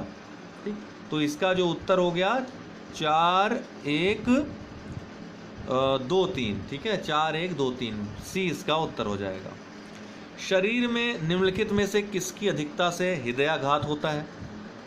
आप सुनते होंगे अक्सर कोलेस्ट्रॉल बढ़ गया है, कोलेस्ट्रॉल बढ़ गया है। तो वो क्या है? कोलेस्ट्रॉल क्या करता है?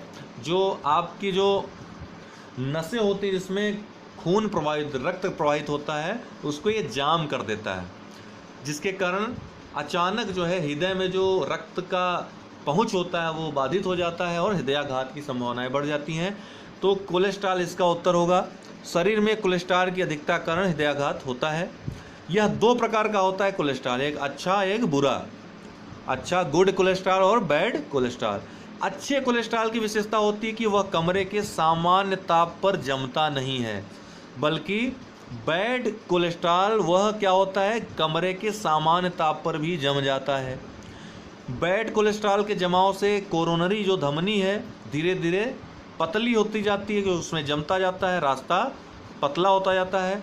इसके अतिरिक्त हृदय की धमनियों में रक्त जमाव के कारण यह एकाएक बंद या अवरुद्ध हो जाता है। इससे तीव्र पीड़ा होती है और परिसंचरण जो होता है वो बाधित होने से हृदयाघात हो जाता है, हार्ट अटैक हो जाता है। इसमें तत्काल उपचार हेतु एस्पिरिन या डिस्पिरिन याद रखिएगा, तत्काल उपचार हेतु एस्पिरिन या डिस्पिरिन दिया जाता है। तो आप लोग भी ध्यान रखिए अपना स्वास्थ्य का, कोलेस्ट्रॉल बढ़ने न पाए। थोड़ी मेहनत करिए, जब मेहनत करेंगे आप, एक्सरसाइज करेंगे तो कोलेस्ट्रॉल जम नहीं पाएगा, पसीने के माध्यम से वो बाहर आ जाएगा। निम्नलिखित में से कौन सा कथन असत्य है? कौन सा कथन असत्य है? तो मर्क्यूरी सल्फाइड का उपयोग सिंदूर औषधि बनाने में किया जाता है, बिल्कुल सही है। मर्क्यूरी क्लोराइड सर्जिकल उपकरणों को साफ करने में काम आता है, यह भी बिल्कुल सही है, नोट डाउन करते रहिएगा। पारा को कोरोसिव सप्लीमेंट नाम से भी जाना जाता है, यह गलत है। कोरोसिव सप्लीमेंट के नाम से पारे को नहीं जाना जाता है, बल्कि जो मर्क्यूरी क्लोराइड होता है उसको कोरोसिव सप्लीमेंट कहते हैं। मर्क्यूरी क्लोराइड को कोरोसिव सप्लीमेंट कहते हैं, न कि पारे को। अगला है, ट्यूबलाइट में सामान्यतः मरकरी का वाष्प एवं आर्गन गैस भरी जाती है, पूछा भी जाता है, तो ये याद रखिएगा, बिल्कुल सही है। तो इसका सी उत्तर जो है वह गलत होगा। मर्क्यूरी क्लोराइड को कोरोसिव सप्लीमेंट कहते हैं, पारे को नहीं। वहीं मर्क्यूरिक जो सल्फाइड है दोस्तों, उसको वर्मीलियन भी कहते हैं। इसका जो उपयोग होता है सिंदूर औषधियों में मकर ध्वज के रूप में तथा जलरंग निर्माण में होता है। पारे की जहाँ तक बात है, सफ़ेद एवं चमकीली धातु है, आप अक्सर डॉक्टर्स के पास देखते होंगे, थर्मामीटर में देखते हैं पारे का इस्तेमाल होता है, जिसका प्रतीक Hg, इसको Hg के रूप में देखा जाता है। इसकी परमाणु संख्या जो परमाणु क्रमांक है 80 है। पारा का मुख्य अयस्क जो है सिनेबार है, जो मुख्यतः USA, मैक्सिको तथा इटली में पाया जाता है। तो पारे का जो मुख्य अयस्क है वो क्या है? सिनेबार। सिनेबार ज़्यादातर USA, अमेरिका, मैक्सिको और इटली आदि में पाया जाता है। अगला प्रश्न है, क्षय रोग टीबी मानव शरीर के किस भाग को सर्वाधिक प्रभावित करता है? तो रोग और किस भाग को प्रभावित करता है ये हम ग्रुप में शेयर कर देंगे, कौन कौन से रोग किस किस भाग को प्रभावित करते हैं, अक्सर प्रश्न आता है PCS में। फिलहाल जो क्षय रोग है दोस्तों, यह फेफड़े को प्रभावित करता है, फेफड़ा इससे प्रभावित होता है। क्षय रोग एक बैक्टीरिया से, जीवाणु से फैलने वाला रोग है। माइकोबैक्टीरिया ट्यूबरक्लोसिस उस जीवाणु का नाम है।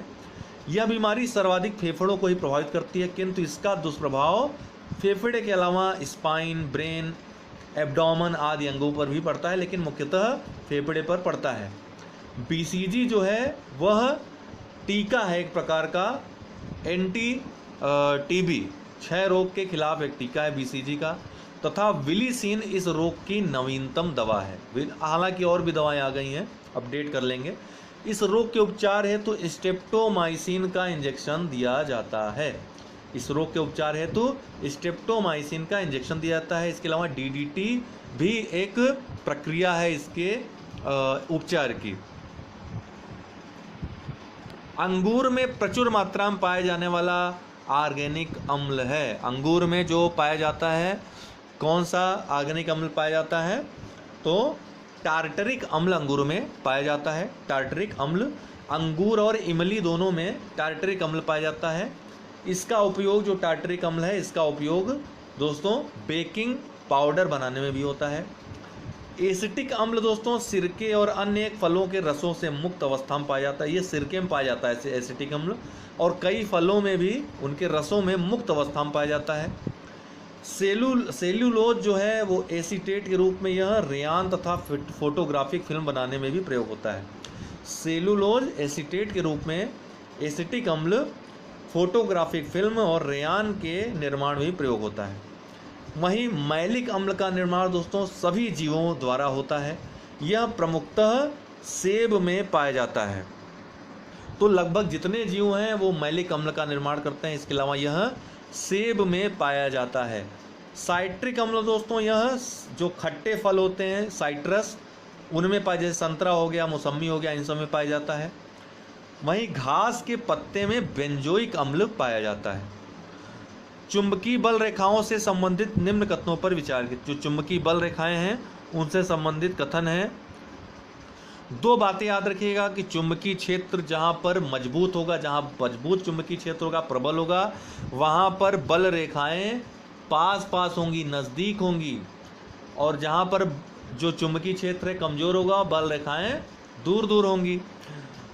पहली बात तो ये, तो पहला स्टेटमेंट गलत हो जाता है। दूसरा स्टेटमेंट है दो बल रेखाएं एक दूसरे को समकोण पर काटती हैं। बिल्कुल नहीं, जो चुंबकीय बल रेखाएं हैं वो एक दूसरे को कभी भी नहीं काटती हैं, समांतर होती हैं। तो दोनों ही गलत है, डी इसका उत्तर हो जाएगा। निम्नलिखित द्रव्यों में से किसकी श्यानता सबसे अधिक होती है? देखिए श्यानता क्या होता है दोस्तों, श्यानता कोई द्रव है तो उसमें कई लेयर्स होती हैं, तो इस लेयर में जब गति होगी तो ये लेयर उसका विरोध करता है, ठीक है। तो सापेक्षिक विरोध जो होता है उसी को श्यानता कहते हैं, ये गुण होता है द्रवों का। तो श्यानता द्रव का वह गुण है जिसके कारण वह विभिन्न परतों में होने वाली अपेक्षिक गति का विरोध करता है। यह पूछा गया प्रश्न है, इसका उत्तर होगा दोस्तों ग्लिसरीन। ग्लिसरीन की श्यानता जो है सबसे अधिक होती है, जो 4 ऑप्शन दिए हैं। श्यानता द्रवों के गाढ़ेपन पर निर्भर करता है, कितना गाढ़ा है वह द्रव। जो द्रव जितना गाढ़ा होगा उसकी श्यानता उतनी अधिक होगी। ग्लिसरीन पानी से अधिक गाढ़ा होता है, इसलिए ग्लिसरीन की श्यानता सर्वाधिक होगी। एक और महत्वपूर्ण प्रश्न है, मानव शरीर की सबसे छोटी अंतःस्रावी ग्रंथि कौन सी है? तो एकमात्र पीयूष ग्रंथि सबसे छोटी अंतःस्रावी ग्रंथि है। पीयूष ग्रंथि अन्य अंतःस्रावी ग्रंथियों के श्रावण को, लैंगिक विकास, वृद्धि, स्वास्थ्य आदि को यह नियंत्रित करती है, तो इसे मास्टर ग्लैंड भी कहते हैं, नियंत्रित करती है। वहीं थायराइड जो ग्लैंड होती है, ग्रंथि, शरीर की सबसे बड़ी अंतःस्रावी ग्रंथि होती है। एड्रीनल ग्रंथि जो होती है दोस्तों, मानव शरीर में हार्मोन से संबंधित अनेक कार्य यह करती है, जैसे रक्त शर्करा को नियंत्रित करना, ब्लड शुगर को नियंत्रित करना, तनाव पर प्रतिक्रिया देना, रक्तचाप को नियंत्रित करना आदि के लिए एड्रीनल ग्रंथि उत्तरदायी होती है। इसे लड़ो और उड़ो हार्मोन भी कहते हैं। जो एड्रीनल हार्मोन्स होते हैं उनको लड़ो और उड़ो हार्मोन भी कहते हैं। तो पूछा है कौन द्वितीयक प्रदूषक नहीं है? देखिए प्राथमिक प्रदूषक और द्वितीयक प्रदूषक में अंतर क्या होता है। प्राथमिक प्रदूषक जो डायरेक्ट स्रोत से निकलते हैं, जैसे कार्बन डाइऑक्साइड हो गया, सल्फर डाइऑक्साइड हो गया, ठीक, ये सभी क्या आते हैं, नाइट्रोजन डाइऑक्साइड, ये डायरेक्ट स्रोत से निकलते हैं। कार्बन मोनोऑक्साइड हो गया। लेकिन पीएन, स्मॉग, ओजोन, ये सभी क्या है, ये या तो प्राथमिक प्रदूषकों के माध्यम से इनका निर्माण होता है, या कई प्रकार के जो कण हैं या जो गैस हैं मिल करके इनका निर्माण, द्वितीयक प्रदूषकों का निर्माण करते हैं। तो इसका जो उत्तर होगा दोस्तों सल्फर डाइऑक्साइड, ये प्राथमिक है, बाकी दो, ये तीनों जो हैं द्वितीयक प्रदूषक हैं। एक व्यक्तिगत पौधे अथवा जंतु या एक व्यक्तिगत जाति और वातावरण से उसके संबंधों एवं प्रभावों का अध्ययन किया जाता है किसमें? ये पर्यावरण पारिस्थितिकी से प्रश्न है। एक व्यक्तिगत पौधे अथवा जंतु या एक व्यक्तिगत जाति और वातावरण से उसके संबंधों एवं प्रभावों का अध्ययन किसमें किया जाता है? यह पूछा गया प्रश्न है दोस्तों स्वयं पारिस्थितिकी में। किसमें? स्वयं पारिस्थितिकी में। स्वयं पारिस्थितिकी में जंतु या एक व्यक्तिगत जाति और वातावरण के संबंधों एवं प्रभावों का अध्ययन किया जाता है। समुदाय पारिस्थितिकी में यदि देखा जाए तो उसमें एक ही स्थान पर पाए जाने वाले जितने भी पादप और जंतु समुदाय हैं उनके व्यवहार, उनके वातावरण के संबंधों का अध्ययन किया जाता है। वहीं आबादी पारिस्थितिकी में दोस्तों किसी स्थान पर एक ही जाति के विशेष पादप अथवा जंतु के संपूर्ण सदस्यों द्वारा, अर्थात एक ही जाति के जो हैं उनके द्वारा निर्मित आबादी तथा इसके संबंधों व प्रभावों का अध्ययन किया जाता है। तीनों में अंतर समझ लीजिएगा एक बार फिर से रिवाइंड करके। तो इसका उत्तर दोस्तों स्वयं पारिस्थितिकी होगा। धान का पौधा नाइट्रोजन को किस रूप में ग्रहण करता है? जो धान का पौधा है, अक्सर यह प्रश्न पूछा गया है। तो धान का जो पौधा है, अधिकांश पौधे नाइट्रोजन को नाइट्रेट के रूप में ग्रहण करते हैं, लेकिन धान का पौधा इसे अमोनियम के रूप में ग्रहण करता है, नाइट्रोजन को अमोनियम के रूप में ग्रहण करता है। तो दोस्तों आज के लिए इतना ही, बहुत बहुत धन्यवाद। दोस्तों नमस्कार, विज्ञान प्रौद्योगिकी का चल रहा था सीरीज ये हमारा प्रीलिम्स के लिए, तो आप प्लेलिस्ट में सारे वीडियोस देख सकते हैं। जियोग्राफी और इतिहास का, हिस्ट्री का हो चुका है, ठीक। इंग्लिश वालों के लिए अलग चैनल हमने बना दिया है, प्रीलिम्स मेंस दोनों, उसमें वीडियोस आपको मिलेंगे। प्लस हिंदी माध्यम में भी मुख्य परीक्षा जितने भी आपकी होती हैं, यूपीपीएससी का हो, यूपीएससी का हो, यूपीएससी का, मुख्य परीक्षा के सारे प्रोग्राम उसी चैनल पर चलेंगे। तो डिस्क्रिप्शन बॉक्स में लिंक है, आप लोग ज्वाइन अवश्य कर लें, सब्सक्राइब अवश्य कर लें, बेल का आइकन दबा दें, बहुत जल्द उसमें प्रोग्राम शुरू होंगे। यहाँ प्रीलिम्स के लिए क्लासेस आएंगी आपकी हिंदी माध्यम में, और बाईलैंग्वेज भी कभी कभी रहेंगी। तो मानव शरीर में यकृत वसा के पाचन में महत्वपूर्ण भूमिका निभाता है। तो मानव शरीर में यकृत वसा के पाचन महत्वपूर्ण भूमिका निभाता है, बिल्कुल सही है। क्यों? क्योंकि यकृत में पित्तरस आकर के यहाँ पर संचित रहता है, पित्त की थैली से निकल कर यकृत में ही संचित रहता है, जो कि भोजन को यह अम्लीय माध्यम से क्षारीय माध्यम में परिवर्तित कर देता है। इसमें सोडियम कार्बोनेट के लवण पाए जाते हैं, जो पित्तरस होता है। तो इस तरह से वसा के पाचन में महत्वपूर्ण भूमिका निभाता है। जबकि दूसरा जो ऑप्शन कारण जो है, यकृत से महत्वपूर्ण वसा पाचक एंजाइम उत्पन्न होते हैं, ये बिल्कुल गलत है। यकृत से वसा पाचक एंजाइम उत्पन्न नहीं होते हैं। तो ए सही है, आर गलत है। ए सही है, आर गलत है, सी इसका उत्तर हो जाएगा। जंतु कोशिका में निम्नलिखित में से क्या अनुपस्थित होता है? तो कोशिका भित्ति जो है ये केवल वनस्पति कोशिका में पाई जाती है। वनस्पति कोशिका का बाहरी भाग होता है, एक प्रकार से रक्षा का कार्य करता है। कोशिका भित्ति सेलुलोज का बना होता है। लेकिन अगर हम कवक की बात करें और कई यीस्ट कोशिकाओं की बात करें तो यह काइटिन के बना होता है। जो बाहरी परत है कोशिका भित्ति वहाँ पे कोशिका की, उसको काइटिन से वो बना होता है। जबकि ये कोशिका अन्य वनस्पतियों में कोशिका भित्ति जो होती है वो सेलुलोज की बनी होती है। ये महत्वपूर्ण अंतर होता है। तो जंतु कोशिका में कोशिका भित्ति नहीं पाई जाती है, बी इसका उत्तर है। कौन सा पदार्थ आरएनए व डीएनए में दोनों में होता है? तो एडेनिन, गुआनिन और साइटोसिन, याद रखेगा, एडेनिन, गुआनिन और साइटोसिन, ये दोनों जो है तीनों जो है आरएनए डीएनए दोनों में पाए जाते हैं। अंतर क्या हो जाता है? थायमिन और यूरेसिल में।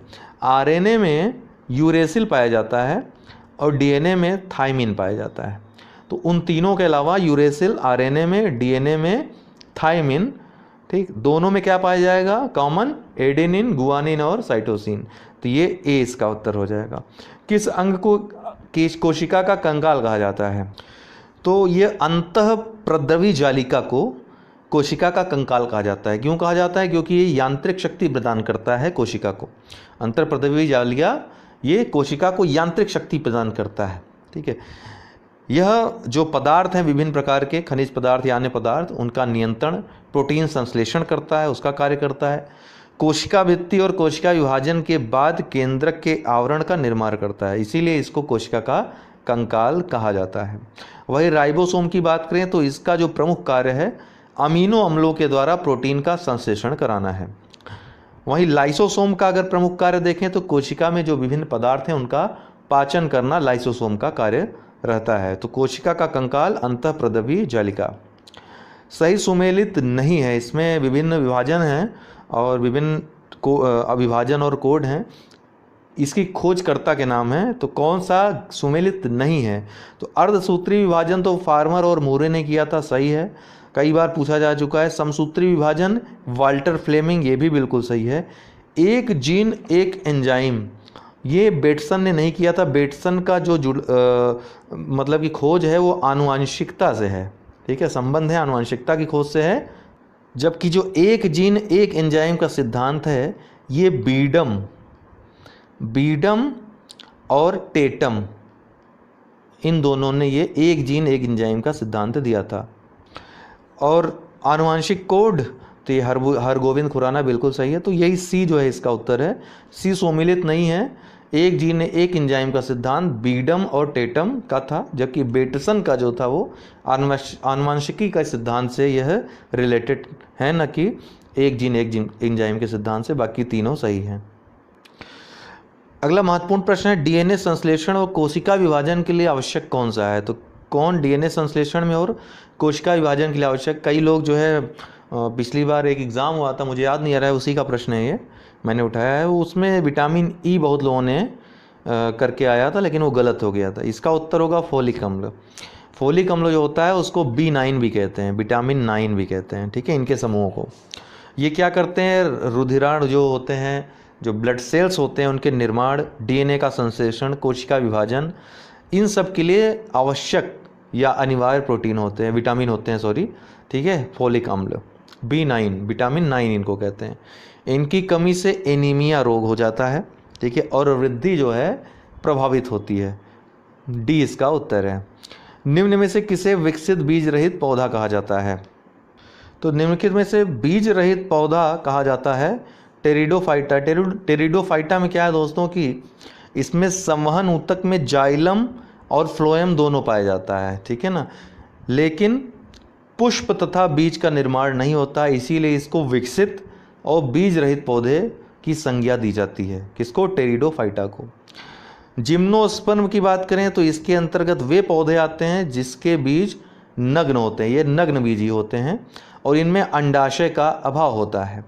ब्रायोफाइटा की बात करें तो ब्रायोफाइटा के पौधों में संवहन ऊतक नहीं होता है और ब्रायोफाइटा को वनस्पति जगत का एम्फीबिया भी कहा जाता है, ब्रायोफाइटा को। इसका जो उत्तर होगा टेरिडोफाइटा बी, विकसित बीज रहित पौधा। क्यों? क्योंकि इसमें जाइलम फ्लोएम होता है, संवहन ऊतक बटा रहता है जाइलम और फ्लोएम में, लेकिन पुष्प और बीज का निर्माण नहीं होता है, इसीलिए विकसित बीज रहित पौधा कहा जाता है।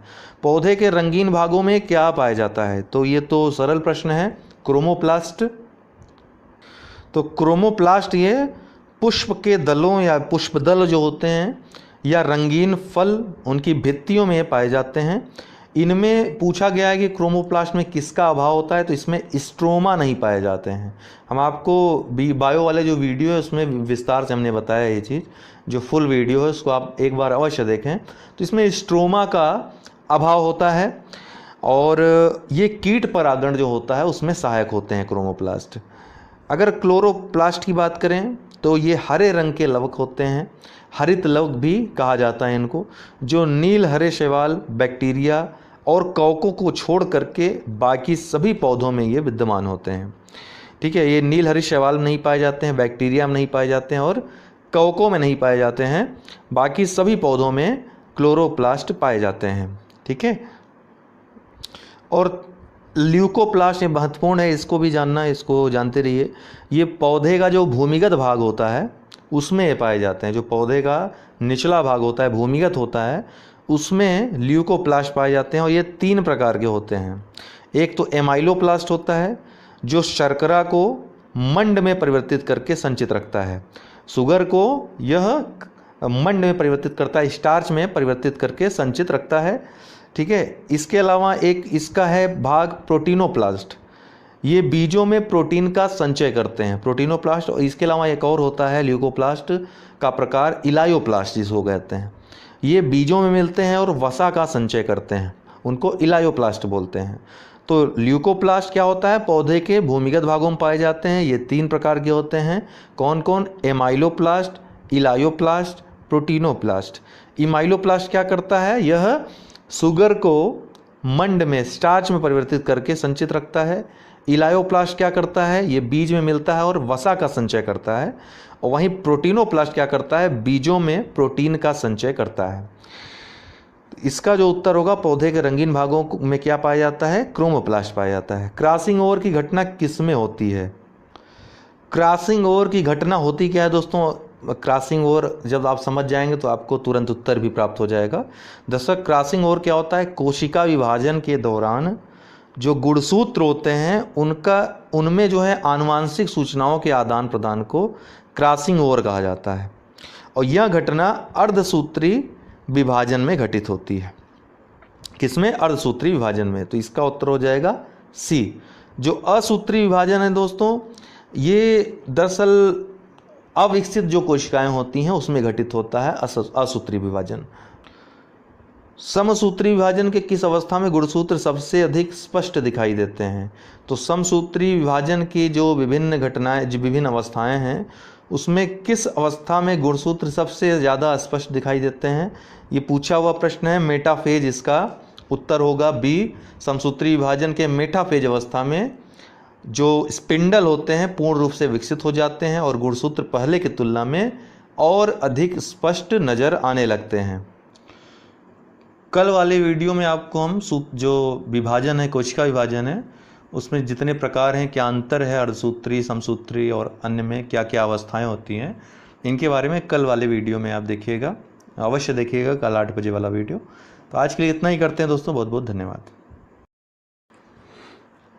दोस्तों नमस्कार। विज्ञान प्रौद्योगिकी का MCQ चल रहा था, तो उसी को आगे बढ़ाते हुए जो लोग जिनके लिए नया वीडियो है, ये प्लेलिस्ट में जाकर के पुराने वीडियोस देख सकते हैं। जियोग्राफी और इतिहास का MCQ समाप्त हो गया है, कॉन्सेप्चुअल वीडियोस बाकी रह गए हैं।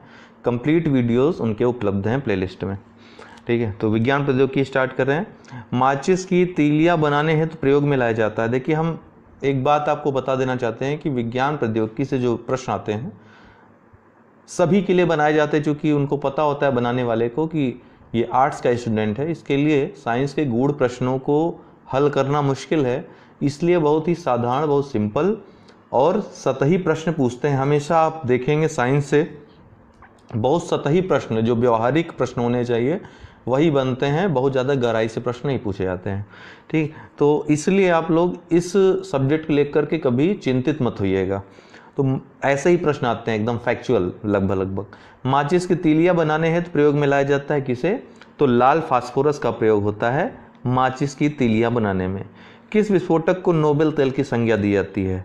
तो ट्राई नाइट्रोग्लिसरीन, जिसका कि इस्तेमाल डायनामाइट, ये डायनामाइट है ना, इसको बनाने में किया जाता है। डायनामाइट का आविष्कार किसने किया था? अल्फ्रेड नोबेल ने किया था, और इसीलिए इसको नोबेल तेल की संज्ञा दी जाती है, ठीक है। ये नोबेल तेल कहा जाता है। वहीं TNP की बात करें तो ये पिक्रिक अम्ल है। गंभीर जो युद्ध होते हैं विस्फोटकों में इसका इस्तेमाल होता है। हालांकि सबसे ज़्यादा विस्फोटकों का युद्ध में जो इस्तेमाल है और ये ऐसी आक्रामक क्रियाओं में जो इस्तेमाल होता है TNT का होता है, ट्राइनाइट्रोटॉल्यूइन का होता है। डायनामाइट को शांति काल के लिए, जैसे पर्वत पहाड़ तोड़ करके सड़कें बनाने हो, कोई उद्योग खड़ा करना हो, तो इसके लिए डायनामाइट का प्रयोग किया जाता है। अक्सर आप देखते होंगे जो लोग पहाड़ी क्षेत्रों के हैं तो वहाँ विस्फोट होता रहता है, वो डायनामाइट का ही प्रयोग वहाँ पर किया जाता है, जिसका कि जो निर्माण होता है TNG, टाइनाइट्रोग्लिसरीन का इस्तेमाल करके बनाया जाता है। ध्वनि की तीव्रता का स्तर मापने प्रयुक्त यंत्र है। देखिए, देखन में छोटो लगे और घाव करे गंभीर, उसी टाइप का ये प्रश्न रहता है। ध्वनि की तीव्रता आपने देखा नहीं कि ऑडियोमीटर मार दिया, और यहीं पे आपका क्वेश्चन हो गया गलत। क्यों? क्योंकि ये ध्वनि की तीव्रता नहीं बोल रहा है, ध्वनि की तीव्रता का स्तर बोल रहा है, ठीक है ना। तो तीव्रता का जो स्तर मापते हैं दोस्तों, ध्वनि की तीव्रता का स्तर, वो फोनोमीटर से मापते हैं, ठीक है ना। तो फोनोमीटर की सहायता से ध्वनि की तीव्रता का स्तर मापा जाता है, जबकि ऑडियोमीटर की सहायता से क्या करते हैं? ध्वनि की तीव्रता का मापन करते हैं। इन दोनों बातों में अंतर नहीं करेंगे तो आप गलत कर देंगे क्वेश्चन। फोनोमीटर क्या करेगा? ध्वनि की तीव्रता का स्तर मापेगा। ऑडियोमीटर क्या करेगा? ध्वनि की तीव्रता मापेगा। दोनों में अंतर है, ठीक है ना। वहीं अगर ऑडियो फोन की बात करें तो ये भी इसी तरह सुनने में लग रहा है, इसमें भी कन्फ्यूजन हो सकती है। तो ऑडियो फोन जो है सुनने में सहायता के लिए जो प्रयोग किया जाता है, जिसको आप अक्सर कान में लगाते हैं, सुनते हैं गाना वगैरह, वो ऑडियो फोन होता है, ठीक है। वहीं ओडोमीटर एकदम अलग चीज़ है। इसका प्रयोग वाहनों के जो पहिए हैं उनके द्वारा कितनी दूरी तय की गई है उसको मापता है ओडोमीटर, ठीक है। लेकिन चूंकि मिलता जुलता नाम है इसलिए कभी कभी कन्फ्यूजन हो सकती है, ठीक। इसका जो उत्तर होगा ध्वनि की तीव्रता का स्तर, फोनोमीटर। अर्धचालकों के विषय में निम्नलिखित क्या असत्य है? अर्धचालक मतलब सेमीकंडक्टर, इनके विषय में असत्य क्या है पूछ रहा है। तो पहला कथन है सेमीकंडक्टर के विषय में कि इनकी इलेक्ट्रॉनिक संरचना में रिक्तता होती है। ये बिल्कुल सही है। आपको पता है ठोस जितनी भी धात्विक जो पदार्थ हैं उसमें फ्री इलेक्ट्रॉन्स होते हैं।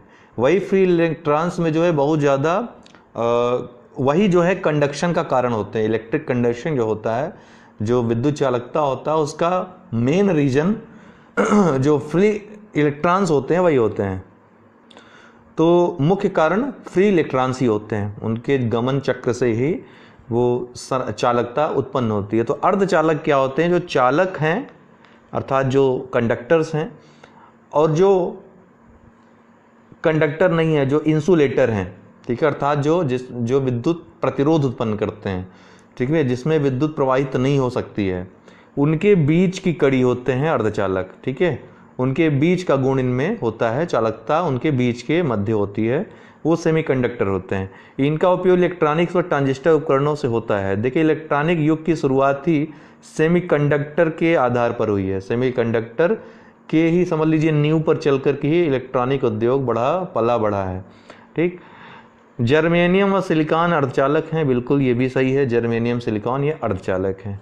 इनकी विद्युत चालकता सामान्य ताप पर शून्य होती है। सामान्य ताप क्या होता है दोस्तों?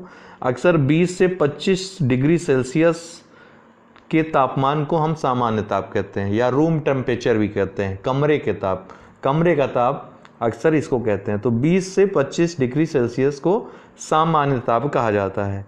तो सामान्य ताप पर शून्य नहीं होती है, ये गलत है, बाकी तीनों ही स्टेटमेंट सही हैं।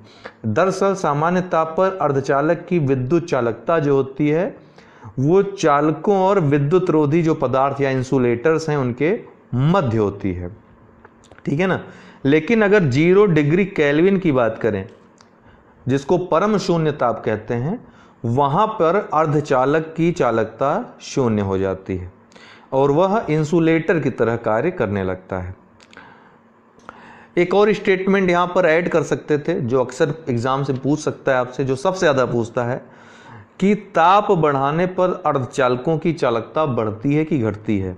तो याद रखिएगा, जो चालक होते हैं और अर्धचालक होते हैं, इनमें मुख्य अंतर यही होता है।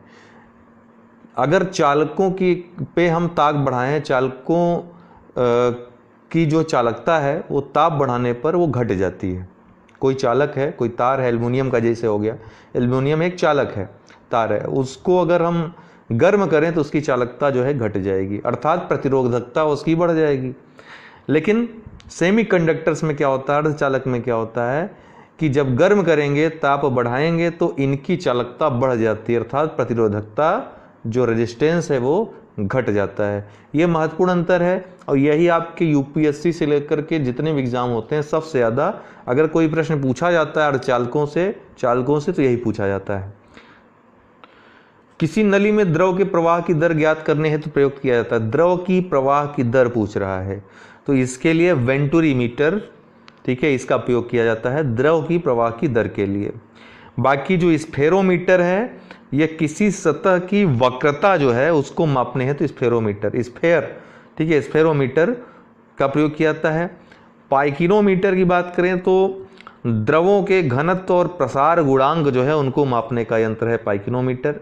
वहीं पॉलीग्राफ क्या है, झूठ का पता लगाने के लिए पॉलीग्राफ का प्रयोग किया जाता है, पॉलीग्राफी टेस्ट भी कहते हैं इसको। तो वेंटुरीमीटर इसका होगा, किसी नली में द्रव के प्रवाह की दर ज्ञात करने हेतु प्रयुक्त यंत्र। दोस्तों आज छोटे वीडियो हुए क्योंकि समय कम रहेगा तो कभी कभी बहुत छोटे वीडियोस भी आएंगे। तो आप लोग जो है बस कोई वीडियो छोड़िएगा मत, ठीक है। और आपके कोई डाउट्स हो तो आप जो हमारा व्हाट्सएप नंबर है उस पर संपर्क करके क्वेरी कर सकते हैं। 3-4 दिन से बहुत ज़्यादा मैसेज आ रहे हैं दोस्तों, बहुत सारे लोगों को मैं जवाब नहीं दे पा रहा हूँ, जिसके लिए बहुत माफ़ी चाहता हूँ। लेकिन धीरे धीरे करके मैसेजेस मैं देख रहा हूँ, उनके जवाब भी दे रहा हूँ, ठीक है। तो काफ़ी लोग नाराज़ भी होंगे क्योंकि 2-3 दिन से मैसेजेस पड़े हैं, हम जवाब नहीं दे पा रहे हैं उनके। उसका कारण समय है, समय थोड़ा कम मिल पा रहा है आजकल। और मुझे अभी याद आ रहा है कि आज मुझे जो कोशिका विभाजन है वो आपको पढ़ाना था, लेकिन अब मैं कल उसको तैयार करूँगा, सुबह ही वो वीडियो मैं प्रिपेयर कर लूँगा, शाम को अपलोड कर दूँगा, ठीक है। तो इसी तरह आप लोग बने रहिए, कुल मिलाकर रेगुलर रहिए और पढ़ाई करते रहिए। बहुत अच्छा मौका मिला है आपको, नया चैनल बनाया है, उसमें सपोर्ट करिए आप लोग, ठीक है। उसको शेयर करिए, लोगों को कहिए कि सब्सक्राइब करें चैनल को, ठीक है। तो बहुत बहुत धन्यवाद दोस्तों आपको बताना चाहता हूँ कि अनअकैडमी लर्निंग ऐप पर आप प्लस कोर्सेस सब्सक्रिप्शन ले सकते हैं। चाहे आप यूपीपीएससी की तैयारी की किसी भी एग्ज़ाम की तैयारी कर रहे हो, खंड शिक्षा अधिकारी, आरओ, यूपीपीसीएस या यूपी ट्रिपल एससी में लेखपाल या फिर अन्य जो वैकेंसीज़ आती हैं ग्रुप सी की, सब इंस्पेक्टर यूपीएसआई की तैयारी, मतलब कोई भी तैयारी आप उत्तर प्रदेश की कर रहे हैं, या फिर यूपीएससी करना चाहते हैं, बीपीएससी करना चाहते हैं, एमपीपीएससी करना चाहते हैं, राजस्थान पी, मतलब कुछ भी आप यहाँ पे एनडीए करना चाहते हैं, जो भी आप A to Z कोर्स करना चाहते हो, सब्सक्रिप्शन यहाँ पर ले सकते हो। यहाँ पर सब्सक्रिप्शन का आपको दिया रहेगा, प्लस सब्सक्रिप्शन जैसे यूपीपीएससी यूपीएससी का सब्सक्रिप्शन लेना हुआ तो वहाँ पर जितना भी है आपको सब्सक्रिप्शन चार्जेस हैं वहाँ पर लिखे मिल जाएंगे। कंटिन्यू करने पे आपको यहाँ पर रेफरल कोड डालने के लिए आएगा, और रेफरल कोड में आपको UD10 यूज़ करना है। आप 1 साल या 2 साल या जितनी मंथ की आप लेना चाहते हो ले सकते हो, सब्सक्रिप्शन आपके ऊपर है। उतने समय के लिए वो मतलब वो जैसे आप यूपीपीएससी यूपीएससी सब्सक्रिप्शन ले रहे हैं तो ये आपकी सीट रिज़र्व हो जाती है। कोई भी क्लास, लाइव क्लास आई हुई या फिर आने वाली, वो आप ले सकते हैं। सबसे बढ़िया फ़ायदा यहाँ होता है कि एक टाइम लिमिट में, एक टाइम पीरियड में, निश्चित टाइम पीरियड में कोई सब्जेक्ट समाप्त होता है और आप कोई भी सब्जेक्ट पढ़ सकते हैं, ऑप्शनल हो या फिर जीएस के सब्जेक्ट हो, प्री मेंस सब कर सकते हैं। Quiz, test, doubt clearing session आप ले सकते हो किसी भी समय, ठीक है ना। तो ये आप चाहें तो ले सकते हैं। UD10 ये रेफरल कोड यूज़ करना मत भूलिएगा, क्योंकि तब आपको 10% डिस्काउंट मिल जाएगा, छूट मिल जाएगी आपको जो मूल्य रहेगा उसमें भी। और 1 वर्ष 2 वर्ष के आप सब्सक्रिप्शन चार्जेस अगर देखें तो 2 वर्ष का सब्सक्रिप्शन चार्ज लेना आपके लिए बहुत ही सही पड़ रहा है, सस्ता पड़ रहा है। तो आप जब भी लीजिए 2 वर्ष का लीजिए, मेरा ये सजेशन आपके लिए रहेगा। तो जो लोग ले चुके हैं ऑलरेडी वो हमको 9453775039 पे संपर्क कर लें, ठीक है। हम आपको इसके बारे में कोई भी अगर डाउट होता है तो हम आपको बताएंगे। बाकी अगर कोई आपके डाउट्स हों तो आप हमको बता सकते हैं। फ़िलहाल आज के लिए बहुत बहुत शुक्रिया, बहुत बहुत धन्यवाद।